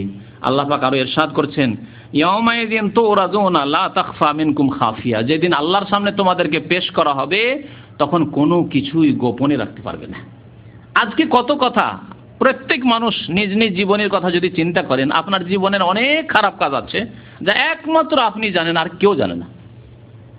আল্লাহ পাক রব্বুল আলামিন ছাড়া আর আপনার ছাড়া আর কোনো মানুষ জানে? আপনার স্ত্রী পর্যন্ত জানে না এমন এমন কাজ করে আছেন আপনি, আপনার মা জানে না, বাবা জানে, আপনার ভাইরা জানে না এমন এমন কাজ করে আছেন। প্রত্যেকের এইরকম কিছু কিছু ইতিহাস আছে। আল্লাহ বলছেন যেদিন আল্লাহর সামনে তোমাদের পেশ করা হবে, কোনো কিছু লুকিয়ে রাখতে পারবে না, সব সামনে চলে আসবে। সূরাতুল হাক্কা আয়াত নম্বর 18। আল্লাহ পাক রব্বুল আলামিনের দরবারে সেদিন হিসাব দিতে হবে, এই সম্পর্কে চিন্তাশীল হইতে হবে। নবী করিম সাল্লাল্লাহু আলাইহি ওয়াসাল্লাম বলেছেন যে এমনভাবে হিসাব হবে যে সামনাসামনি আল্লাহর সামনে যেতে হবে, হাজির হইতে হবে। একজন বড় মানুষের সামনে গিয়ে যদি কথা বলতে হয় তো আমাদের মাথার ঘাম পা পর্যন্ত চলে আসে। আল্লাহ পাক রব্বুল আলামিনের দরবারে যেদিন মা মিনকুম মিন আহাদিন, এমন কোনো ব্যক্তি নেই ইল্লা সায়ুকাল্লিমুহু রাব্বুহু, আল্লাহ পাক রব্বুল আলামিন তার সাথে সরাসরি কথা বলে হিসাব নেবেন। লাইসা বাইনাহু ওয়া বাইনাহু তরজমান, কোনো অনুবাদক থাকবে না, দোভাষী থাকবে না, যে আমি তো আরবি বুঝি না, আল্লাহর কথা আমি বুঝি না, তো একজন এসে আমার কথা প্রকাশ করে দেবে আর আল্লাহর কথা আমাকে বুঝিয়ে দেবেন না। ওই দিন এইরকম হবে না, সরাসরি আল্লাহর সাথে প্রত্যেক ব্যক্তি কথা বলে হিসাব দিতে হবে। 8 নম্বর বিষয় ছিল যা সম্পর্কে কিছুটা বলেই দিয়েছি, তা হচ্ছে যে আমলনামাগুলি হাতে আসবে, আমলনামা হাতে আসবে। এই মর্মে আল্লাহ পাক রব্বুল আলামিন বেশ বিভিন্ন আয়াতে এই বিষয়টিকে উল্লেখ করেছেন। আল্লাহ পাকের ইরশাদ করেছেন ফাআম্মা মান উতিয়া কিতাবাহু বিয়ামিনি ফায়াকুল হাউ মুকরাউ কিতাবিয়া, যার ডান হাতে আমলনামা দেওয়া হবে সে এত খুশি হবে সবাইকে ডাকবে, সবাইকে ডাকবে, বন্ধু বান্ধব যাকে দেখবে ডাকবে, দেখো দেখো আমার আমলনামা দেখো, আমার আমলনামা দেখো। স্কুলের ছেলেদেরকে দেখবেন যদি রেজাল্ট ভালো করে বাড়ি এসে একবার মাকে দেখাতে যায়, একবার বাবাকে দেখাতে যায়, একবার বড় ভাইকে দেখাতে যায়, বোনকে দেখাতে যায়, চাচা চাচি আশেপাশে যা প্রতিবেশী তাদেরকে দেখাতে যায়, ওই ফার্স্ট হয়েছি, আমি ফার্স্ট হয়েছি, দেখো আমার, দেখো রেজাল্ট দেখো, আমার মার্কশিট দেখো। কিন্তু যদি ফলাফল খারাপ হয় তো বাড়িতে এসে চুপ করে রেখে দেয়, এমনকি মা বাবাকেও বলে না যে আজকে আমার রেজাল্ট হয়েছে, ঠিক না? আর চুপচাপ গিয়ে ঘরের কোনায় লুকিয়ে যায়। আর যেই ব্যক্তির বাম হাতে দেওয়া হবে পেছন দিক থেকে, সে বলবে ইয়া লাইতাহা কানাতিল কাদিয়া, হাই যদি এর আগে ধ্বংস হয়ে যেতাম আর এই জীবন আবার না আসতো। ধ্বংস তো হয়েছিলে, মরেছিলে, কিন্তু আবার আল্লাহ তো উঠাবেন, ছাড়বেন না। ইয়া লাইতাহা কানাতিল কাদিয়া, এখন যদি মত চলে আসতো তাহলে না হিসাব বুঝতাম, না এই কষ্ট পেতাম, না জাহান্নামে যেতে হইতো। কিন্তু সেই আকাঙ্ক্ষা তো আর পুরা হবে না যে চিরকালের জন্য মত হয়ে যেত আর জাহান্নাম থেকে বেঁচে যেতাম। ওয়াদিয়াল কিতাব ফাতারাল মুজরিমিনা মুশফিকিনা মিম্মা ফি, আল্লাহ বলছেন যে আমলনামা তাদের সামনে রেখে দেওয়া হবে। তখন অপরাধী গুনাহগার যারা বেনামাজি, গুনাহগার, কাফির, বেদিন, মুনাফিক, তারা অত্যন্ত ভয়ে ভীত। আর তারা বলবে ইয়া ওয়াইলাতানা, যখন আমলনামা দেখবে ছোট ছোট কথা তাও ছাড়েননি। আজকালকার জামানায় এই কথা বোঝা আরো সহজ হয়ে গেছে। সুপার মার্কেটগুলিতে যদি কোনো কিছু কেনাকাটা করেন, কটার সময় কিনলেন, কত মিনিট সেকেন্ড আসছে না, তারপরে কত পয়সা, যদি 95 পয়সা থাকে তাও আসছে 95 পয়সা। আর হিসাব হয়ে দেখা গেল শেষখানে দেখা গেল 105 টাকা 5 পয়সা, তো 5 পয়সাও আসছে, আসছে না, আসছে না? আজকাল যান্ত্রিক সভ্যতার যুগে সব কিছু বিস্তারিত আপনার রেকর্ড চলে আসছে, কখন কোন দিনে কিনেছেন আর কোন সময় কিনেছেন, কি সামান কিনেছেন, কত দামে কিনেছেন, সব চলে আসছে। তো আল্লাহ পাক রব্বুল আলামিন যখন এইভাবে সব কিছুই পেশ করে দেবেন মানুষের নেকি এবং গুনাহ, তখন ওই মানুষরা বলবে ওয়ায়াকুলুনা ইয়া ওয়াইলাতানা, হায় আফসোস, হায় আমাদের ধ্বংস হোক, মালি হাযাল কিতাব, এই আমলনামা কেমন আমলনামা, লা ইউগাদিরু সাগীরাতান ওয়ালা কাবীরাতান ইল্লা আহসাহা, ছোট গুনাহও ছাড়েনি। একদিন একটা কথা বলেছিলাম, সামান্য একটা কথা বলেছিলাম, তাও ছাড়েনি। একদিন একটা লোকের সামান্য বদনাম করেছিলাম, তাও ছাড়েনি, সব কথা নোট করা আছে। একদিন একটা অশ্লীল কথা, মুখ দিয়ে খারাপ কথা বেরিয়েছিল, একদিন আম্মাকে গাল দিয়ে দিয়েছিলাম, সেই কথাটাও লেখা আছে। একদিন আব্বাকে একদিন একটু শক্ত ভাষা বলেছিলাম, তাও লেখা আছে। একদিন এক ভাইয়ের সাথে ঝগড়া করেছিলাম, তাও লেখা আছে। লা ইউগাদিরু সাগীরাতান ওয়ালা কাবীরাতান ইল্লা আহসাহা, একদিন বেতর ছেড়েছিলাম, তাও লেখা আছে। আল্লাহু আকবার। ছোট গুনাহও ছাড়েননি আর বড় গুনাহও ছাড়েননি। একদিন খারাপ নজর দিয়েছিলাম ফিল্মে কোন মহিলার দিকে, তাও লেখা আছে। লা ইউগাদিরু সাগীরাতান ওয়ালা কাবীরাতান ইল্লা আহসাহা ওয়া ওয়াজাদু মা আমিলু হাজিরা, যা কিছু আমল করেছিল দুনিয়াতে, ভালো হোক মন্দ, সব হাজির সেখানে সামনে উপস্থিত পাবে। ওয়ালা ইয়াযলিমু রাব্বুকা আহাদা, মনে রাখবে যে তোমার রব আল্লাহ পাক কোনো জুলুম করবেন না, যা আপনি করেছেন দুনিয়াতে তাই পাবেন। নিশ্চিত থাকেন, ইয়াকিন থাকা উচিত আপনার যে আপনার উপরে জুলম হবে না, আল্লাহ পাক রব্বুল আলামিন ন্যায় বিচারের দাঁড়িপাল্লা কায়েম করবেন। সূরা কাহফ আয়াত নম্বর 49। আল্লাহ পাক রব্বুল আলামিন আরো দাঁড়িপাল্লা কায়েম করবেন। আল্লাহ এমনি হিসাব দিয়ে দিলেও হতো, কিন্তু আল্লাহ আপনাকে চোখে দেখিয়ে দিতে চাইবেন যে দেখেন, আপনার গুনাহ দেখে নেন ভালো করে, আর আপনার নেকিও দেখেন। মিজান কায়েম হবে। আল্লাহ পাক ইরশাদ করেছেন, নাদাউল মাওয়াজিন আল কিসতা লিয়াউমিল কিয়ামা, কিয়ামতের দিবসে আমি ন্যায় বিচারের দাঁড়িপাল্লা মিজান কায়েম করব। মিজান মানে দাঁড়িপাল্লা, দাঁড়িপাল্লা আল্লাহ তারাজু কায়েম করবেন। ফালা তুযলামু নাফসুন শাইআ, কোন ব্যক্তির ওপর কিঞ্চিত পরিমাণও জুলম অত্যাচার হবে না। জুলম অত্যাচার এইভাবে হয় যে আপনি নেকি করেছেন বেশি, কিন্তু আপনাকে বেশি দেওয়া হয়নি, কম দেওয়া হয়েছে। যেমন স্কুল কলেজ ইউনিভার্সিটিতে পড়াশোনার কালে কোনো ওস্তাদ হয়তো একটু অসন্তুষ্ট আছে, আপনার উপর একটু অ্যালার্জি আছে, আপনি হয়তো নম্বর পাবেন 90, দিল আপনাকে 85, 5 নম্বর কম করে দিল। পাস করাইলো, ফার্স্ট ডিভিশনও পেলেন, কিন্তু 2-4-5 নম্বর কম করে দিল। আর এইটাও জুলুম যে আপনি পাবেন 80, আর একটা ছেলে হয়তো আত্মীয় অথবা বেশ খুব ওস্তাদের সাথে ভালো, শিক্ষকের সাথে ভালো সম্পর্ক আছে, যার ফলে পাবে 80 দিয়ে দিল 85, 5 নম্বর বেশি দিয়ে দিল, সেটাও জুলুম। এইরকম জুলুম আল্লাহ পাক রব্বুল আলামিনের কাছে হবে না। যে যা পাবে তাই তাকে দেওয়া হবে। আল্লাহ পাক ইরশাদ করেছেন, ফালা তুযলামু নাফসুন শাইআ ওয়া ইন কানা মিসকালা হাববাতিন মিন খারদাল, সরিষা পরিমাণ কোনো আমল যদি থাকে, আল্লাহ বলেন আতাইনা বিহা, তা আমি নিয়ে এসে উপস্থিত করব। সরিষা পরিমাণ আপনি কোনো নেকি করেছেন, 4 আনা পয়সা কোনোদিন দান করেছেন, এই কথা চিন্তা করবেন না যে 4 আনার দান আপনি ভুলে গেছেন। 1 রিয়াল দান করে কতবার দান করেছেন আপনি ভুলে গেছেন, কিন্তু আল্লাহ পাক রব্বুল আলামিন তাও সেই নেকিও হাজির করবেন। আর যদি 1 রিয়ালের একটা সিডি কিনে ফিল্ম দেখে থাকেন, তাও আল্লাহ হাজির করবেন। 1 রিয়াল দিয়ে যদি থাইল্যান্ডি লটারিতে অংশ নিয়ে থাকেন, তাও হাজির করবেন যে 1 রিয়াল দিয়ে আপনি হারাম ব্যবসায় অংশ নিয়েছেন। আল্লাহ পাক রব্বুল আলামিন আর কোরআনে কারীমে ইরশাদ করেছেন, সূরা আম্বিয়া আয়াত নম্বর 47 ছিল, ওমান খাফফাত মাওয়াজিনু ফাউলাইকাল্লাযিনা খাসিরু আনফুসাহুম, সেই দিন দাঁড়িপাল্লা আল্লাহ কায়েম করবেন, আর যার নেকির পাল্লা হালকা হয়ে যাবে। সাকুলাত মাওয়াজিনুহু আর খাফফাত মাওয়াজিনুহু, কিছু লোক আছে যাদের নেকির পাল্লা ভারী হবে, ভাগ্যবান সেই ব্যক্তি জান্নাতি। আর কিছু লোক আছে যাদের নেকির পাল্লা হালকা হয়ে যাবে, তাদের সম্পর্কে আল্লাহ বলছেন সূরা মুমিনুনের আয়াত নম্বর 103, ফাউলাইকাল্লাযিনা খাসিরু আনফুসাহুম, এরা চরম ক্ষতিগ্রস্ত হবে। ক্ষতিগ্রস্ত অর্থাৎ জাহান্নামে তাদেরকে নিক্ষেপ করা হবে। ফি জাহান্নামা খালিদুন, এবং সেখানে জাহান্নামে চিরকাল তারা বসবাস করবে। নবী করিম সাল্লাল্লাহু আলাইহি সাল্লামের একটি প্রসিদ্ধ হাদিস রয়েছে এই মিজান দাঁড়িপাল্লা সম্পর্কে। আল্লাহ দাঁড়িপাল্লা কায়েম করবে। দাঁড়িপাল্লাতে নেকি কি করে ওজন করা হবে? নেকি আল্লাহ জানেন কেমন করে ওজন করবেন। আজকাল তাপমাত্রা ওজন করা হচ্ছে, তাই না? শরীরে কতটা আপনার তাপ আছে, জ্বর আছে না আছে, মানুষ ওজন করে নিচ্ছে। তারপর রাস্তাতে সামান্য একটা ছোট্ট কোনো যন্ত্র লাগানো আছে, এদিকে যাবেন যখন সিকিকোর দিকে এই যে যাবেন, ইলেকট্রিসিটি আছে না, এই রোডে যাবেন, দেখবেন যে আপনার সকালবেলা কতটা তাপমাত্রা আছে ওই এলাকায় তা দেখাচ্ছে, শো করছে। আর দুপুরে তাপের সময়, গরমের সময় কতটা আছে, বিকালবেলা কতটা আছে, আজকে কতটা, কালকে কতটা, অটোমেটিক আপনার সামনে পেশ করছে, তাই না? তাহলে মানুষ যদি তাপমাত্রা মেপে নিতে পারে, মানুষ বাতাসের বেগ মেপে নিতে পারে, তাহলে আল্লাহ পাক রব্বুল আলামিন যিনি মানুষকে সৃষ্টি করেছেন তিনি সব কিছুই করতে পারেন। আল্লাহ পাক রব্বুল আলামিন দাঁড়িপাল্লা কায়েম করবেন।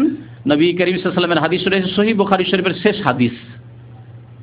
নবী সাল্লাল্লাহু বলেছেন, কালিমাতানি, 2টি কথা রয়েছে, 2টি বাক্য রয়েছে, খাফিফাতানি আলাল লিসান, জবানে বলতে অত্যন্ত হালকা, উচ্চারণ করতে অত্যন্ত হালকা, বেশি কষ্ট না, বেশি সময় লাগে না। আর সাকিলাতানি ফিল মিজান, দাঁড়িপাল্লাতে অত্যন্ত ভারী, বলতে খুব সহজ, কিন্তু আল্লাহর দাঁড়িপাল্লায় মিজানে খুব ভারী। আর হাবিবাতান ইলার রহমান, আল্লাহর নিকট অত্যন্ত প্রিয়, খুব ভালোবাসেন আল্লাহ পাক রব্বুল। ওই 2টি বাক্য, 2টি কথা, সেই 2টি কথা কি? সুবহানাল্লাহি ওয়া বিহামদিহি সুবহানাল্লাহিল আযীম, সুবহানাল্লাহি ওয়া বিহামদিহি সুবহানাল্লাহিল আযীম। এগুলি হচ্ছে জিকির আজকার। আপনি গাড়িতে বসে আছেন, ভিড়ে জামে পড়ে গেছেন, সিগন্যালে আপনার বারবার করে সিগন্যাল বন্ধ হয়ে যাচ্ছে, রাস্তায় এখান থেকে যারা দূরে ওই সেকেন্ড ইন্ডাস্ট্রিয়াল সিটিতে ডিউটি করতে যান, অনেক সময় 1 ঘন্টা আসতে লাগে, 1 ঘন্টা যেতে লাগে। আপনি 1 ঘন্টায় কতবার জিকির করতে পারবেন বলুন তো দেখি? কখনো সুবহানাল্লাহ ওয়া বিহামদিহি সুবহানাল্লাহ একবার বললে আল্লাহর কাছে এত প্রিয় যে আপনার দাড়ি পাল্লা, নেকির পাল্লা ভারী হয়ে যাবে। কতবার বলতে পারবেন? হাজার হাজার বার বলে ফেলতে পারবেন আপনি। লা ইলাহা ইল্লাল্লাহ কখনো বলছেন, কখনো সুবহানাল্লাহ বলছেন, কখনো আলহামদুলিল্লাহ বলছেন, কখনো আল্লাহু আকবার বলছেন, কখনো আপনি আস্তাগফিরুল্লাহ বলছেন, আল্লাহর কাছে মার্জনা কামনা করছেন, এইভাবে লা হাওলা ওয়ালা কুওয়াতা ইল্লা বিল্লাহ বলছেন। বিভিন্ন রকমের দোয়া আর ইস্তিগফার আর তাসবিহ তাহলিল এগুলি আপনি করতে থাকবেন। এগুলি হচ্ছে সুন্নতি জিকির আজকার। আমাদের দেশে সুন্নতি জিকির আজকার নেই, এই স্থান দখল করে নিয়েছে বিদাতি জিকিরে। বিদাতি জিকির, পীরদের তরিকাতের যতগুলি জিকির সব বিদাতি জিকির। ইল্লাল্লাহ ইল্লাল্লাহ আর লা ইলাহা ইল্লাল্লাহ যদি বলে তাহলে স্পেশাল বিশেষ তরিকাতে আর আপনার বিশেষ অনুষ্ঠান করে আর চোখ বন্ধ করে আর 6 লতিফাতে এই সেই এই করে তার আমলকে নষ্ট করে দিল। যদিও লা ইলাহা ইল্লাল্লাহ পড়ে, সুন্নতি জিকির করে, বিদাতের কারণে সে আমলকে নষ্ট করে দিচ্ছে। আর বাকি যারা ইল্লাল্লাহর জিকির করে, আল্লাহু আল্লাহু করতে থাকে, হুহা করতে থাকে, তাদের কথা কি বলবেন? তাদের কথা আল্লাহ পাকের রাসূল বলেছেন কুল্লু দালালাতিন ফিন্নার। বিদাতের পরিণাম হচ্ছে গুমরাহি, আর গুমরাহির পরিণাম হচ্ছে জাহান্নাম। তো 10 নম্বরে হচ্ছে হাউজ। আখিরাতের একটি স্তর হচ্ছে হাউজ। হাউজে কাউসার রয়েছে। ইন্না আতাইনাকাল কাউসার। আল্লাহ পাক রব্বুল আলামিন কাউসারের নহর দেবেন, আর সেখানে নবী করিম সাল্লাল্লাহু আলাইহি ওয়াসাল্লাম তার উম্মতের লোকদেরকে পানি দেবেন। একবার যেই ব্যক্তি পানি পান করবে আর পিপাসিত হবে না। 11 নম্বর রয়েছে মুমিনদের আল্লাহ পরীক্ষা করবেন যে সত্যি মুমিন না লোক দেখানো নামাজ পড়েছে। অনেকে লোক দেখানো নামাজ পড়েছে, লোকের ভয়ে নামাজ পড়েছে, মাঝে মাঝে নামাজ পড়েছে। তারাও দাবি করবে যে আমরা তো মুসলমান, নামাজ পড়েছি। মাঝে মাঝে নামাজ পড়ে দাগ ফেলে দিয়েছে, কিন্তু মাঝে মাঝে পড়েনি, এইরকম। তো তাদেরকে আল্লাহ পরীক্ষা করবেন, এই মুসলিমদের পরীক্ষা হবে। আল্লাহ পাক এই পরীক্ষার কথা সূরা কালাম আয়াত নম্বর 42 ইরশাদ করেছেন, ইয়াউমা ইউকশাফু আন সাকিন। আল্লাহ পাক রব্বুল আলামিন নিজের পা উন্মুক্ত করে দেবেন, খুলে দেবেন। এই আয়াত দ্বারা বোঝা গেল যে আল্লাহ পাক রব্বুল আলামিনের মোবারক কদম রয়েছে, পা রয়েছে। ওয়ায়ুদাউনা ইলা সুজুদ, এবং সেজদার জন্য আহ্বান করবেন আল্লাহ পাক রব্বুল আলামিন, ডাকা হবে। মুমিনদেরকে বলা হবে সেজদা করো। মুমিনরা সেজদা করতে পারবে, কিন্তু মুনাফিক যারা লোক দেখানো নামাজ পড়েছে, কখনো কখনো নামাজ পড়েছে কারো ভয়ে, কারো আশাতে, কারো কাছে কিছু আশা রাখে, এই জন্য। কারণ অনেকে বেতন বাড়ানোর জন্য নামাজ পড়ে, মোদির ভালো কফিল ভালো, নামাজ পড়লে বেতন বাড়ে, বেতন বাড়ার জন্য নামাজ পড়েছে। অনেকে শ্বশুর বাড়ি গিয়ে শুধু নামাজ পড়ে, হ্যাঁ। অনেকে বিশেষ বিশেষ স্থানে নামাজ পড়ে লোকজন দেখে, আবার নামাজ পড়েও না, লোক দেখানো নামাজ। এরকম শিরকিয়াল লোক দেখানো যারা নামাজ পড়েছে, বা মুনাফিকি অন্তরে ঢুকা আছে, দুনিয়ার স্বার্থে নামাজ পড়েছে, ফালা ইয়াস্তাতিউন, তারা সেজদা করতে পারবে না, পরীক্ষায় ফেল করে যাবে। আর যারা মুমিন, সত্যিকার অর্থে মুমিন, আল্লাহ সন্তুষ্টির জন্য নামাজ কায়েম করেছে, তারা অবশ্যই সেজদা করতে পারবে, তাদের পরীক্ষা হয়ে যাবে। 12 নম্বরে যে বিষয়টি রয়েছে আখিরাতের স্তরে, সেটি হচ্ছে পুল সিরাত। এই পুল সিরাতের ওপর দিয়ে, পুল সিরাত আমাদের দেশের মানুষরা বুঝে সেজন্য পুল সিরাত বললাম। পুল মানে সিরাত, আর সিরাত মানে পুল। যেমন লাইলাতুল কদরের রাত, হ্যাঁ, বা সবে কদর রাত, সব মানে রাত, আর লাইলাতুল মানে রাত, আর রাত মানেও রাত। তো আল্লাহ পাক পুল কায়েম করবেন জাহান্নামের ওপরে। জাহান্নামের ওপরে পুল থাকবে, এর ওপর দিয়ে অতিক্রম করে যেতে হবে। এই পুলের কথা আল্লাহ কোরআনে কারিমে সূরা মারিয়াম আয়াত নম্বর 72 উল্লেখ করেছেন, ওয়াইন মিনকুম ইল্লা ওয়ারিদুহা।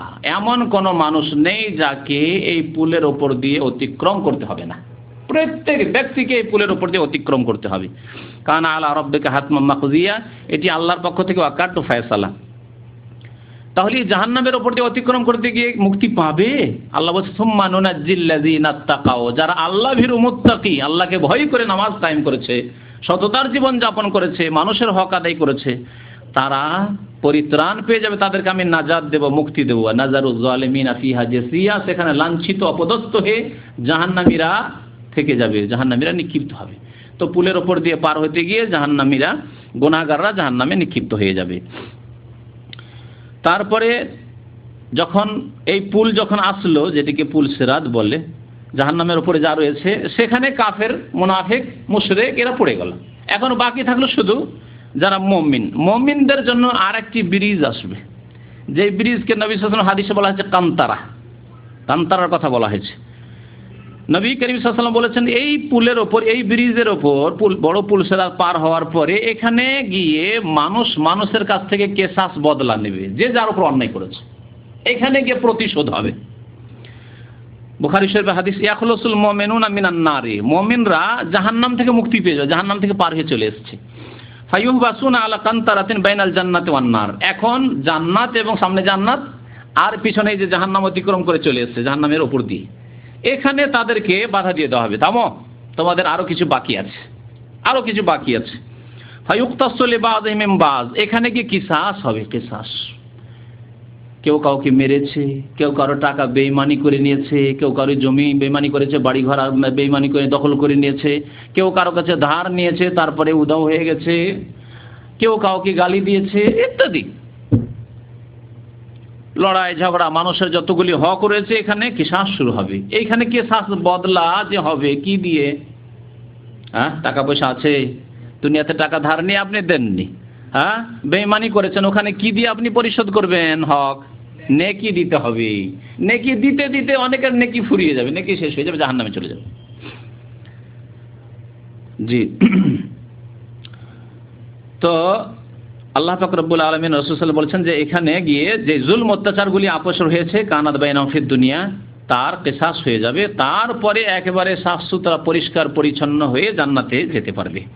14 নম্বরে যে স্তরটি রয়েছে আখিরাতের, তা হচ্ছে জান্নাত। এই জান্নাত শুধু দারুল মুমিনিন, দারুল মুত্তাকিন, আল্লাহ ভীরুদের জন্য। আল্লাহ পাক বহু জায়গায় কোরআন কারিমে বলেছেন যে এই জান্নাত কার জন্য? মুত্তাকিনদের জন্য। ওয়াইদ্দাত লিল মুত্তাকিন, আল্লাহ ভীরু যারা আল্লাহর ভয় অন্তরে রেখে দুনিয়ায় জীবন যাপন করেছে, আল্লাহর ভয় যদি থাকে তাহলে জীবনে তার প্রতিফলন ঘটবে, জীবনে তার ভয়ের প্রতিফলন ঘটবে। শুধু দাবি করলে হয় না, আমার মনে আল্লাহর ভয় আছে অথচ 5 ওয়াক্ত নামাজই ঠিক হয়নি, আমার মনে আল্লাহর ভয় আছে কিন্তু গুনাহ করতে আছেন, হিসাব নেই যে কত গুনাহ করছেন। আপনার বাড়িতে গুনাহ হচ্ছে, আপনার ব্যক্তি জীবনে কত রকমের গুনাহ হচ্ছে, তো এর মানে আল্লাহর ভয় না। আল্লাহর ভয় মানে যথাসাধ্য আপনি গুনাহ থেকে বেঁচে থাকবেন, আর যদি গুনাহ হয়ে যায় সাথে সাথেই তওবা করবেন, অর্থাৎ এমন ভাবে ফিরে আসবেন যে আর এই গুনাহ জীবনে করব না। এর নাম হচ্ছে আল্লাহর ভয় থাকা। তো আল্লাহ পাক রব্বুল আলামিন তাদের জন্য জান্নাত রেখেছে। ইন্নাল্লাযীনা আমানু ওয়া আমিলুস সালিহাত, নিশ্চয় যারা ঈমানদার এবং সৎকর্মশীল, উলাইকা হুম খায়রুল বারিয়া, আল্লাহ বলেন এরাই হচ্ছে সৃষ্টির সেরা। যত সৃষ্টি রয়েছে তার সেরা হচ্ছে ঈমানদার এবং সৎকর্মশীল যারা মুমিন। জাযাউহুম ইনদা রাব্বিহিম, তাদের জন্য প্রভুর নিকট, আল্লাহর নিকট বদলা রয়েছে জান্নাতু আদনিন তাজরি মিন তাহতিহাল আনহার, এমন জান্নাত যার নিম্ন দেশে ঝর্ণা প্রবাহিত রয়েছে, এবং সেই জান্নাতু আদন চিরকালের জান্নাত রয়েছে। খালিদিনা ফিহা আবাদা, সেখানে চিরকাল অবস্থান করবে। রাদিয়াল্লাহু আনহুম, আল্লাহ তাদের উপর রাজি হয়ে যাবেন। ওয়া রাজু আনহু, আর তারাও আল্লাহর উপর সন্তুষ্ট রাজি হয়ে যাবে। যালিকা লিমান খাশিয়া রাব্বাহ, আর এই জান্নাত ওই সব লোকের জন্য যারা রবকে ভয় করেছে, যারা আল্লাহকে ভয় করে জীবন যাপন করেছে দুনিয়ায়, তাদের জন্য। সূরাতুল বাইয়িনা আয়াত নম্বর 7 এবং 8। 15 নম্বরে জাহান্নামের কথা, এই দিয়ে শেষ। এগুলি হচ্ছে আখিরাতের বিভিন্ন স্তর এবং বিভিন্ন অবস্থা। জাহান্নাম কার জন্য? কাফেরদের জন্য জাহান্নাম, জাহান্নাম মুনাফিকদের জন্য, জাহান্নাম মুশরিকদের জন্য, জাহান্নাম হচ্ছে নাফরমান গুনাহগার পাপিষ্ট মুসলিমদের জন্য। কিন্তু পাপিষ্ট গুনাহগার মুসলিমরা এককালীন থাকবে, চিরকাল থাকবে না। নির্দিষ্ট সময়, সে শত শত বছর হতে পারে, হাজার হাজার বছর হতে পারে, কয়েক বছর হতে পারে, তাদের গুনাহ যেমন তেমন তাদের জাহান্নামে অবস্থান হবে, আর তারপরে সেখান থেকে বেরিয়ে আসবে। কিন্তু কাফের, মুশরিক এবং মুনাফিক, যারা আকীদার বিশ্বাসের মুনাফিক, এই 3 শ্রেণীর মানুষ কোনোদিনই জাহান্নাম থেকে বেরিয়ে আসতে পারবে না। আল্লাহ পাক রব্বুল আলামিন ইরশাদ করেছেন সূরা মায়েদার আয়াত নম্বর 37-এ, ইউরিদুনা আন ইয়াখরুজু মিনান নার, তারা চাইবে, যারা জাহান্নামে চলে গেছে তারা চাইবে যে জাহান্নাম থেকে বেরিয়ে যাক। তাদের আকাঙ্ক্ষা হবে, তাদের মনের কামনা বাসনা হবে যে জাহান্নাম থেকে আমাদেরকে বের করা হোক।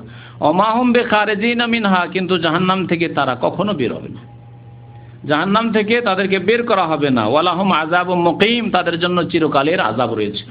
আল্লাহ পাক রব্বুল আলামিন মুনাফিকদের সম্পর্কে বলেছেন, ইন্নাল মুনাফিকিনা ফিদ দারকিল আসফালি মিনান নার ওয়ালান তাজিদা লাহুম নাসীরা, নিশ্চয় মুনাফিকরা জাহান্নামের সর্বনিম্ন স্তরে অবস্থান করবে। যারা মুনাফিক, অন্তরে বিশ্বাস নেই আল্লাহর উপর পরকালে, কিন্তু বাহ্যিক শুধু প্রকাশ করেছে যে মুসলিম সমাজে জন্ম নিয়েছি আর মুসলিম দেশে বসবাস করি, যদি ইসলামের বিরুদ্ধে বলি তাহলে দেশের লোকেরা খেপে যাবে আমার বিরুদ্ধে, দেশে বসবাস করা মুশকিল হয়ে যাবে। কিন্তু আজকাল তো মুসলিম দেশ, আমাদের দেশগুলির মতো দেশ, এইসব দেশ এমন দেশ যে এইরকম লোকদের জন্য আরো ভালো ব্যবস্থা করা হচ্ছে। দেশে যদি অসুবিধা হয় থাকার, তখন তাকে অন্য দেশে পাঠিয়ে দিবে সুইডেনে, পাঠিয়ে দিবে কলকাতায় থাকার জন্য, তো আরামে থাকো। আচ্ছা না, এরকম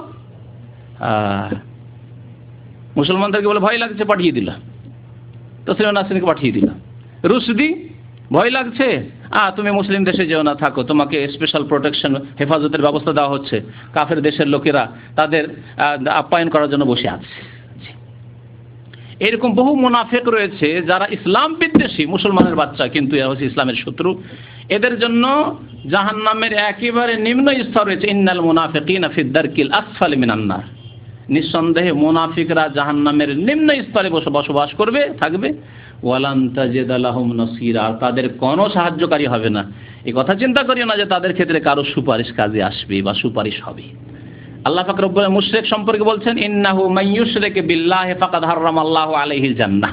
আল্লাহর সাথে যারা শিরিক করে এই অবস্থায় মারা যাবে, কবরে সিজদা করে, প্রতি বছর যায় আজমিরে চাদর চড়াতে, আটরশিতে ভান্ডারিতে চাদর চড়াতে যায়। জি, ইন্নাহু মাইয়ুশরিক বিল্লাহ, আল্লাহর সাথে যারা শিরিক করবে, ফাকাদ হারামাল্লাহু আলাইহিল জান্নাহ। আমাদের দেশের মুসলমানরা আকীদায়, ধর্মীয় ক্ষেত্রে, ইসলামিক জ্ঞানের ক্ষেত্রে এত দুর্বল, এমনকি বিদাতিরাও এই ক্ষেত্রে এত দুর্বল তাদের অবস্থা, ইলমের অবস্থা, জ্ঞানের অবস্থা, যে তারা মনে করে যে মুশরিক মানে হিন্দু, মুশরিক মানে ইহুদি, মুশরিক মানে খ্রিস্টান। আর মুসলমান কবরে সিজদা করে করে করে সারা জীবন কাটিয়ে দিল এই মুশরিক হয়ে, নিজেকে মুশরিক মনে করে না। হিন্দুরাই শুধু দোষ করলো মূর্তি পূজা করে, আর 3.5 হাতের কবর পূজা করে মুসলমান থেকে গেলেন। আল্লাহ বলছে, ইন্নাহু মাইয়ুশরিক বিল্লাহ, আল্লাহর সাথে যারা শরীক করবে, আল্লাহর হক, এই সিজদা, এই কপাল আল্লাহর সামনে রাখতে হবে, অন্যের সামনে যে রাখলো। আল্লাহর হক হচ্ছে একমাত্র আল্লাহর কাছে দোয়া করো, উদউ রাব্বাকুম, আল্লাহ বলছে রবের কাছে দোয়া করো। আর আপনি রব বানিয়ে নিলেন ইয়া খাজা বাবা মাদাদ। আমাদের দেশের কত মসজিদে, কত মাদ্রাসায়, আর কত বাড়িতে আর গাড়িতে লেখা আছে ইয়া গৌসুল আজম আব্দুল কাদের জিলানী, হে মহান উদ্ধারকারী আব্দুল কাদের জিলানী। আর কত কিতাবে, ইসলামিক লাইব্রেরি যেগুলো বলা হচ্ছে, সেসব লাইব্রেরিতে ঢোকেন আর দেখবেন কুতুবে রব্বানি, কুতুবুল আলম, সারা বিশ্বের কুতুব, অর্থাৎ সারা বিশ্বকে তিনি ধারণ করে রয়েছেন। এই কুতুবের অর্থ সারা পৃথিবী তার মুঠে, ইচ্ছা করলে সারা পৃথিবীর হেফাজত তিনি করতে পারেন, আর তার ছাড়া হেফাজত হতে পারেন না কুতুবে আলমদের। বহু আলেমদেরকে আর ওই সুফিদেরকে কুতুবে আলম বানিয়ে রেখেছে, আর ওই সব কিতাব বইগুলি ইসলামিক লাইব্রেরিতে বিক্রি হচ্ছে। জি, কুতুবে আলম জিলানি, কুতুবে আলম চিশতি, কুতুবে আলম হচ্ছে ফুরফুরা, কুতুবে আলম এমনকি চরমনাই সম্পর্কে রয়েছে, কুতুবে আলম রাশিদ আহমদ গাঙ্গুহিকে করা হয়েছে। এসব কিতাব মজুদ রয়েছে আর কিতাবে লেখা আছে। তাহলে যারা এদেরকে কুতুবে আলম বানিয়ে দিল যে পৃথিবী ধারণকারী, তাদের অবস্থা কি হবে? আয়াতটা আবার শোনা, ইন্নাহু মাইয়ুশরিক বিল্লাহ, এইরকম আল্লাহর সাথে শিরক করে যারা মারা যাবে, ফাকাদ হারামাল্লাহু আলাইহিল জান্নাহ, তাদের জন্য আল্লাহ জান্নাতকে কি করেছেন? হারাম করেছেন, জান্নাতে যেতে পারবে না। যারা আল্লাহ ছাড়া অন্যকে মনে করলো যে পৃথিবীর নিয়ন্ত্রণ করতে পারে, আর তারা আমাদের মনের আশা পূরণ করতে পারে, সন্তান দিতে পারে, আমাদের ছেলেকে জীবিত করে দিতে পারে, ইত্যাদি ইত্যাদি, এসব আকীদা যাদের রয়েছে, আমরা যদি কোথাও নদীতে ডুবে যাই, সাঁতার না জানি, বা নৌকো পানি জাহাজ ডুবে যাচ্ছে, বা বিমান দুর্ঘটনা হতে যাচ্ছে, তারা উদ্ধার করে নিতে পারে, এইসব আকীদা যদি রাখে, ফাকাদ হারামাল্লাহু আলাইহিল জান্নাহ, আল্লাহ তাদের জন্য জান্নাতকে হারাম করেছেন। তাহলে থাকবে কোথায়? ওয়া মাওয়াহুন নার, তাদের ঠিকানা বাসস্থান হচ্ছে আন্নার, জাহান্নামের আগুন। ওয়ামালিজ জালিমিনা মিন আনসার, এরা জালেম, এই জালেমদের কোনো সাহায্যকারী নেই। মুনাফিকদের ক্ষেত্রেও আল্লাহ বললেন যে ওয়ালান তাজিদা লাহুম নাসীরা, তাদের কোনো সাহায্যকারী নেই। আর মুশরিক যারা শিরক করে মারা যাবে, তাদের ক্ষেত্রে আল্লাহ পাক বলছেন, কি বললেন? ওয়ামালিজ জালিমিনা মিন আনসার, এই জালেমদের কোনো সাহায্যকারী নেই। ইন্না শিরকা লাযুলমুন আযীম, শিরক সবচাইতে বড় জুলম। সুতরাং আল্লাহর রাস্তে দিন শিখুন এবং নিজেকে শিরক থেকে বাঁচান, নিজের পরিবারকে শিরক থেকে বাঁচান। অনেকে রয়েছেন এমন অবস্থায় যে আপনি তো এখানে এসে কিছু কথা বুঝেছেন, আপনার মা প্রতি বছর মাজারে যায়, আপনার বাবা মাজারে যায়, আপনার মা বাবা ওইসব কথাবার্তা বলে, ইয়া গৌসুল আজম, ইয়া খাজা বাবা, কত রকমের এই তাবিজ বাঁধে, তাবিজ শরীরে বাঁধা শিরক, গাড়িতে বাঁধা, বাড়িতে বাঁধা, জমিতে রাখা, এসব শিরক। সুতরাং এই অবস্থায় যদি আপনার মা বাবা মারা যায়, আপনাদের অনেকেই আছেন যারা দেশ থেকে তাবিজ নিয়ে আসেন, মাঝে মাঝে তাবিজ আসতেই থাকে, মা তাবিজ দিয়ে পাঠায়, বাবা তাবিজ দিয়ে পাঠায়, ভাইরা তাবিজ দিয়ে পাঠায়, কিছু না পাঠালেও তাবিজটা পাঠায়, যাও বিদেশে সহি সালামত থাকবে, শত্রু থেকে দুশমন থেকে হেফাজতে থাকবে। এইসব শিরক নবী করিম সাল্লাল্লাহু আলাইহি ওয়াসাল্লাম বলেছেন, মান তাআল্লাকা তামিমাতান ফাকাদ আশরাকা, যেই ব্যক্তি তাবিজ ঝোলাবে শরীরে যেখানে হোক না কেন, ফাকাদ আশরাকা, সে শিরিক করলো। এই শিরকের অবস্থায় মরে গেলে পরিণাম খুব খারাপ হবে। আল্লাহ পাক রব্বুল আলামিন আমাদেরকে শিরক বিদআত থেকে বেঁচে থাকার জন্য তৌফিক দান করেন। আল্লাহ আখিরাত পরকাল সম্পর্কে আমাদেরকে চিন্তাশীল হওয়ার জন্য তৌফিক দান করেন। আল্লাহ আমাদের অতীতের গুনাহ খাতা মাফ করে দেন। আল্লাহ যেন আমাদেরকে নেক আমলের তৌফিক দান করেন। আল্লাহ আমাদেরকে আখিরাতমুখী হওয়ার জন্য তৌফিক দান করেন। আল্লাহ দুনিয়া থেকে আমাদেরকে সহি সালামতে যেন আখিরাতের দিকে যাওয়ার তৌফিক দান করেন। ঈমান এবং সৎ আমলের সাথে আল্লাহ আমাদের তওবা যেন কবুল করেন। আমাদের মধ্য থেকে যারা মারা গেছেন আল্লাহ তাদেরকে যেন জান্নাতবাসী করেন। তাদের কবর আযাবকে যেন দূর করে দেন। আল্লাহ তাদের কবরকে যেন আলোকিত করে দেন। আল্লাহ তাদেরকে যেন জান্নাতুল ফিরদাউস দান করেন। রব্বানা আতিনা ফিদ দুনিয়া হাসানা ওয়া ফিল আখিরাতি হাসানা ওয়া কিনা আযাবান নার। রব্বানা যালামনা আনফুসানা ওয়া ইল্লাম তাগফির লানা ওয়া তারহামনা লানাকুনান্না মিনাল খাসিরিন। যারা অসুস্থ রয়েছেন আল্লাহ তাদেরকে যেন সুস্থতা দান করেন। আল্লাহ যাদের চাকরি নেই, কাজকর্ম নেই, আল্লাহ যেন তাদের কাজের ব্যবস্থা করে দেন। আল্লাহ যেন আমাদের সবার রুজিতে বরকত দান করেন। আল্লাহ আমাদের আখিরাতের আমলে যেন বরকত দান করেন। 5 ওয়াক্ত নামাজ আমাদের কায়েম করা যেন সুন্দর করে তৌফিক দান করেন। আমিন। সাল্লাল্লাহু আলা নবিয়িনা মুহাম্মদ ওয়া আলা আলিহি ওয়া সাহবিহি আজমাইন।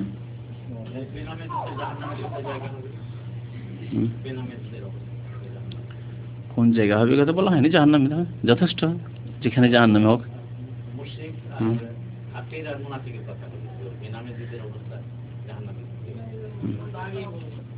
বলা হয়েছে ইন্নাল্লাহা লা'নাল কাফিরিনা ওয়া আ'আদ্দা লাহুম সাইয়্যিরা। আল্লাহ বলেন আল্লাহ লানত করেছেন, অভিসম্পাত করেছেন কাফেরদের উপর এবং তাদের জন্য সাইয়্যির নামক জাহান্নাম তৈরি করে রেখেছেন।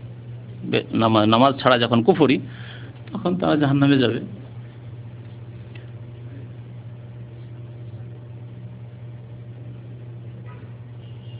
এক ভাই জিজ্ঞাসা করেছেন, আল্লাহ সরাসরি সামনে হিসাব নিলে তখন কি আল্লাহকে দেখা যাবে? আল্লাহকে দেখা যাবে, কিন্তু কখন দেখা যাবে তা শুধু মুমিনরা দেখবে, শুধু মুমিনরা দেখবে এবং জান্নাতে চলে যাওয়ার পরে দেখবে, এটি হাদিসে রয়েছে। জি, হিসাব আল্লাহ পাক রব্বুল আলামিন নিলে যে আল্লাহকে দেখতে পাবেন এটা জরুরি নয়। জি,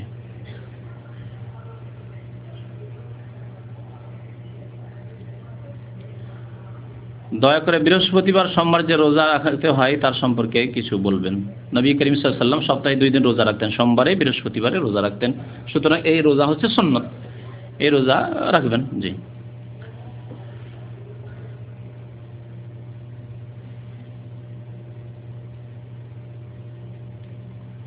আমি এক কাজ নিয়ে আল্লাহর নামে কসম খেয়েছি, তবে সেই কাজটি করিনি। কসম খেয়েছেন যে এই কাজ করব আর করেননি, যদি এরকম হয় তাহলে আপনি কসম ভঙ্গ করেছেন, অথবা করব না আর ওর উপর যদি অটল থাকেন তাহলে কোনো সমস্যা নেই। আর যদি এইরকম হয় যে একটি কসম করলেন যে আমি এই কাজ করব না, তারপরে করতে বাধ্য হইলেন, অথবা করব আর করতে পারলেন না, তাহলে কসম ভঙ্গ করে দিলেন। সুতরাং আপনাকে কাফারা দিতে হবে। এই ক্ষেত্রে 10 মিসকিনকে খাবার দেন, আর না হয় 10টি মিসকিনকে কাপড় পরান, আর না পারলে 3টি রোজা রাখবেন। কসমের কাফারা হচ্ছে শেষ 3টি রোজা রাখা। এগুলো দেখে দেবেন, বিষয়বস্তুর সাথে যেগুলো সম্পর্কিত প্রশ্ন দেবেন সব প্রশ্নে উঠিয়ে দিয়ে দিয়েছেন। জোহরের ফরজ নামাজের আগে 4 রাকাত সুন্নত, জামাতের আগে পড়তে পারি নাই। যে পরে পড়ে নেন, 4 রাকাত 2 রাকাতের হাদিস রয়েছে, পড়ে নেন পরে। যে সুন্নতের কাজা করা ভালো।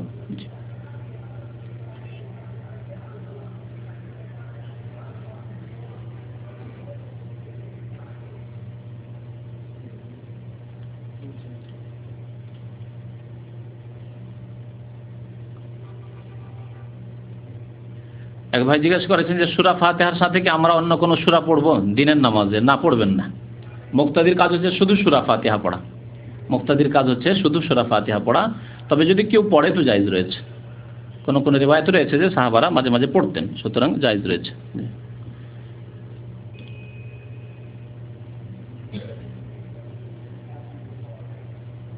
কবরের প্রশ্ন 3টি তো সবাই জানে, আমাদের দেশের মানুষ কমপক্ষে এগুলি তো জানে। হ্যাঁ, আল্লাহ সম্পর্কে তোমার রবকে, আর তোমার দিন কি, এবং তোমার নবীকে জিজ্ঞেস করা হবে।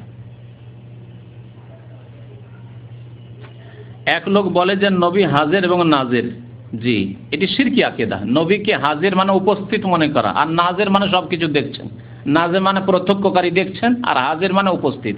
এটি হচ্ছে ভারতের আহমদ রেজা খান বেরেলি তার আকীদা আর তার উম্মত যারা নিজে বাংলাদেশে রেজবি বলে, আর যতগুলি মাজারপন্থী আছে এক কথায় তারা সব এতে সামিল, যেই নামই বলুক না কেন তাদেরকে, আটরসি হোক আর মাইজভান্ডির হোক আর দেওয়ানবাগি হোক আর অন্য কোনো হোক, নবীকে হাজির নাজির বলা আল্লাহর সাথে শরীক করা, সুতরাং সেই ব্যক্তি মুশরিক। আর মুশরিক যদি এই অবস্থায় মারা যায় এই আকীদা নিয়ে, কবরে যদি সিজদা নাও করে আর মনে করে যে নবী হাজির নাজির, তাহলে চিরকাল জাহান্নামে থাকতে হবে। কারণ আল্লাহ ছাড়া কেউ সবকিছু দেখেন না, আল্লাহ হচ্ছেন সবকিছু দেখনেওয়ালা। ইন্নাল্লাহা বাসীরুম বিমা তা'মালুন, যা কিছু করছো আল্লাহ দেখছেন। তাহলে আল্লাহ হচ্ছেন নাজির আর হাজির আল্লাহ সত্ত্বে হাজির, আল্লাহ আরশে আজিমে রয়েছেন। নবী কি করে হাজির? নবী এখানে হাজির, ওই জন্য তারা দাঁড়িয়ে দাঁড়িয়ে মিলাদ করে যে নবী চলে এসেছেন। নবী যদি হাজির, আমি সবসময় হাজির, তো আবার ওই কিছুক্ষণ পরে বা শেষ দিকে যখন মিলাদ শেষ হলো শেষ দিয়ে কেন দাঁড়ান? তাদের ধারণা যে এখন শেষ দিকে এসছেন, আল্লাহ নবী শেষখানে আসবেন, যদি আসেন না তো এই শিরকি আকীদা যে নবী যেখানে সেখানে হাজির, সব জায়গায় হাজির। কত কত জায়গায় হাজার হাজার জায়গায় একসাথে আপনার দিনী প্রোগ্রাম হচ্ছে, তাহলে সেখানে হাজির, এসব শিরকি আকীদা। নবী করিম সাল্লাল্লাহু আলাইহি সাল্লাম হাজির নাজির নন। যারা এই আকীদা রাখবে তারা মুশরিক, মুসলমান না, কারণ আল্লাহর সাথে অংশীদার বানাইল। জি, কোরআন খতম দেবেন নিজের জন্য, মৃত লোকের নাম না। যেই ব্যক্তি পড়বে সে মেহনত করলো, সে ফল পাবে। আর কোরআন পড়বেন আপনি, আর মৃত ব্যক্তিকে আপনি নেকি পৌঁছে জান্নাতে আপনি ঠেলবেন, জান্নাতে যাবে না। নিজের আমল দিয়ে জান্নাতে যেতে হবে, নিজের আমল দিয়েই জান্নাতে যেতে হবে। আর কোরআন পড়া হচ্ছে দৈহিক ইবাদত, আর দৈহিক ইবাদতের নেকি মৃত ব্যক্তিকে পৌঁছে না। শুনে রাখুন, যেমন 2 রাকাত নামাজ পড়লেন আর বললেন এই নামাজের নেকি 2 রাকাত আমি আমার মাকে, মরা বাবাকে মাকে পাঠিয়ে দিলাম, যাবে না? হবে না। তবে আর্থিক ইবাদতের নেকি পৌঁছিবে। আপনি যদি সাদকা করেন, মসজিদ বানিয়ে দেন, মাদ্রাসা বানিয়ে দেন, এতিমখানা বানিয়ে দেন, গরিব মিসকিনকে আপনি টাকা পয়সা দেন, আর হিন্দুদের মতো খাওয়াবেন না। এই যে খাওয়ানোর প্রথা বাংলাদেশ আছে, এটি একটি বিদাতি প্রথা। মৃতের জন্য করণীয় বিস্তারিত আলোচনা, একটি বক্তব্যই আছে, ওটি শুনে নেবেন। এক ভাই বলছেন যে আমার আত্মীয় খুব দুশ্চিন্তা আছে, দোয়া করবেন, আল্লাহ যেন আমাদের বালা মুসিবত দূর করেন, দুশ্চিন্তা দূর করেন। এক ভাই বলেছেন যে আম্মা ইন্তেকাল করেছেন, দোয়া করবেন, আল্লাহ যেন তার গুনাহ খাতা মাফ করে দেন, আল্লাহ তার যেন কবরকে আল্লাহ আলোকিত করে দেন, কবর আযাবকে দূর করে দেন, আল্লাহ যেন তাকে জান্নাতুল ফিরদাউস দান করেন।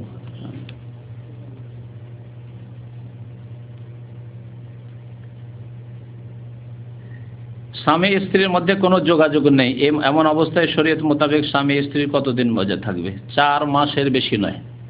4 মাস আপনি সম্পর্ক ছেদ করে থাকতে পারেন, তারপরে একটা সিদ্ধান্ত নিতে হবে, হয় ফিরিয়ে নিতে হবে, মানে সম্পর্ক কায়েম করতে হবে, আর না হলে তালাক দিয়ে দিতে হবে। ঝুলিয়ে রাখা জায়েজ নয়। যদি আপনাকে নাই রাখতে হয় তাহলে তালাক দিয়ে দিতে হবে। জি, আর যদি রাখতে চান তাহলে সম্পর্ক করতে হবে। 4 মাসের বেশি সম্পর্ক ছেদ করে থাকা যাবে না, একে ইলা বলা হয়। জি,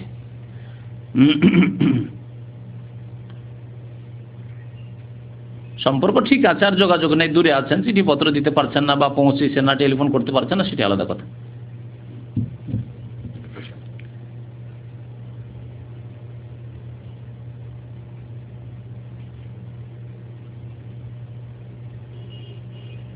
এক এক ভাই প্রশ্ন করেন তো পুরা তার কিসসা কাহিনী সব লিখে ফেলেন।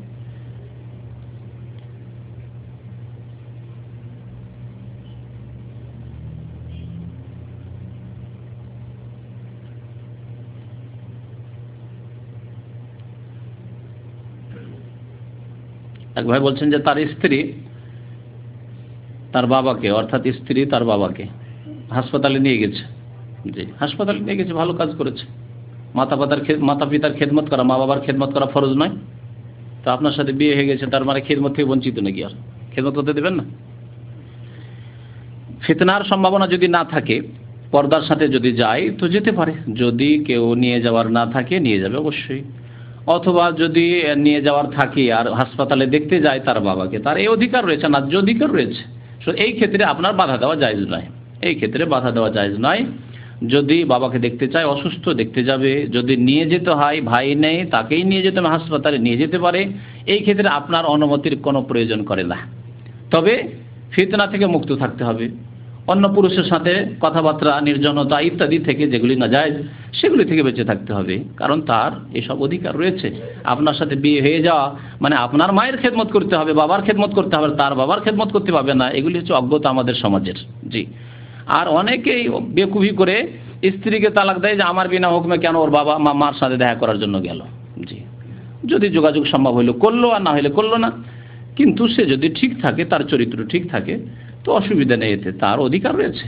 জি, আপনার বাবার খেদমত সে করবে না, আপনার বাবার আপনাকে খেদমত করতে হবে। জি হ্যাঁ, বাকি সে যদি করে আপনার বাবার খেদমত, সেটি ইহসান, সেটি ফরজ ওয়াজিব নাই। আপনার বাবার খেদমত করাটা তার জন্য ফরজ ওয়াজিব কাজ নয়। জি, ওয়া সাল্লাল্লাহু আলা নবিয়িনা মুহাম্মদ ওয়া আলা আলিহি ওয়া সাহবিহি।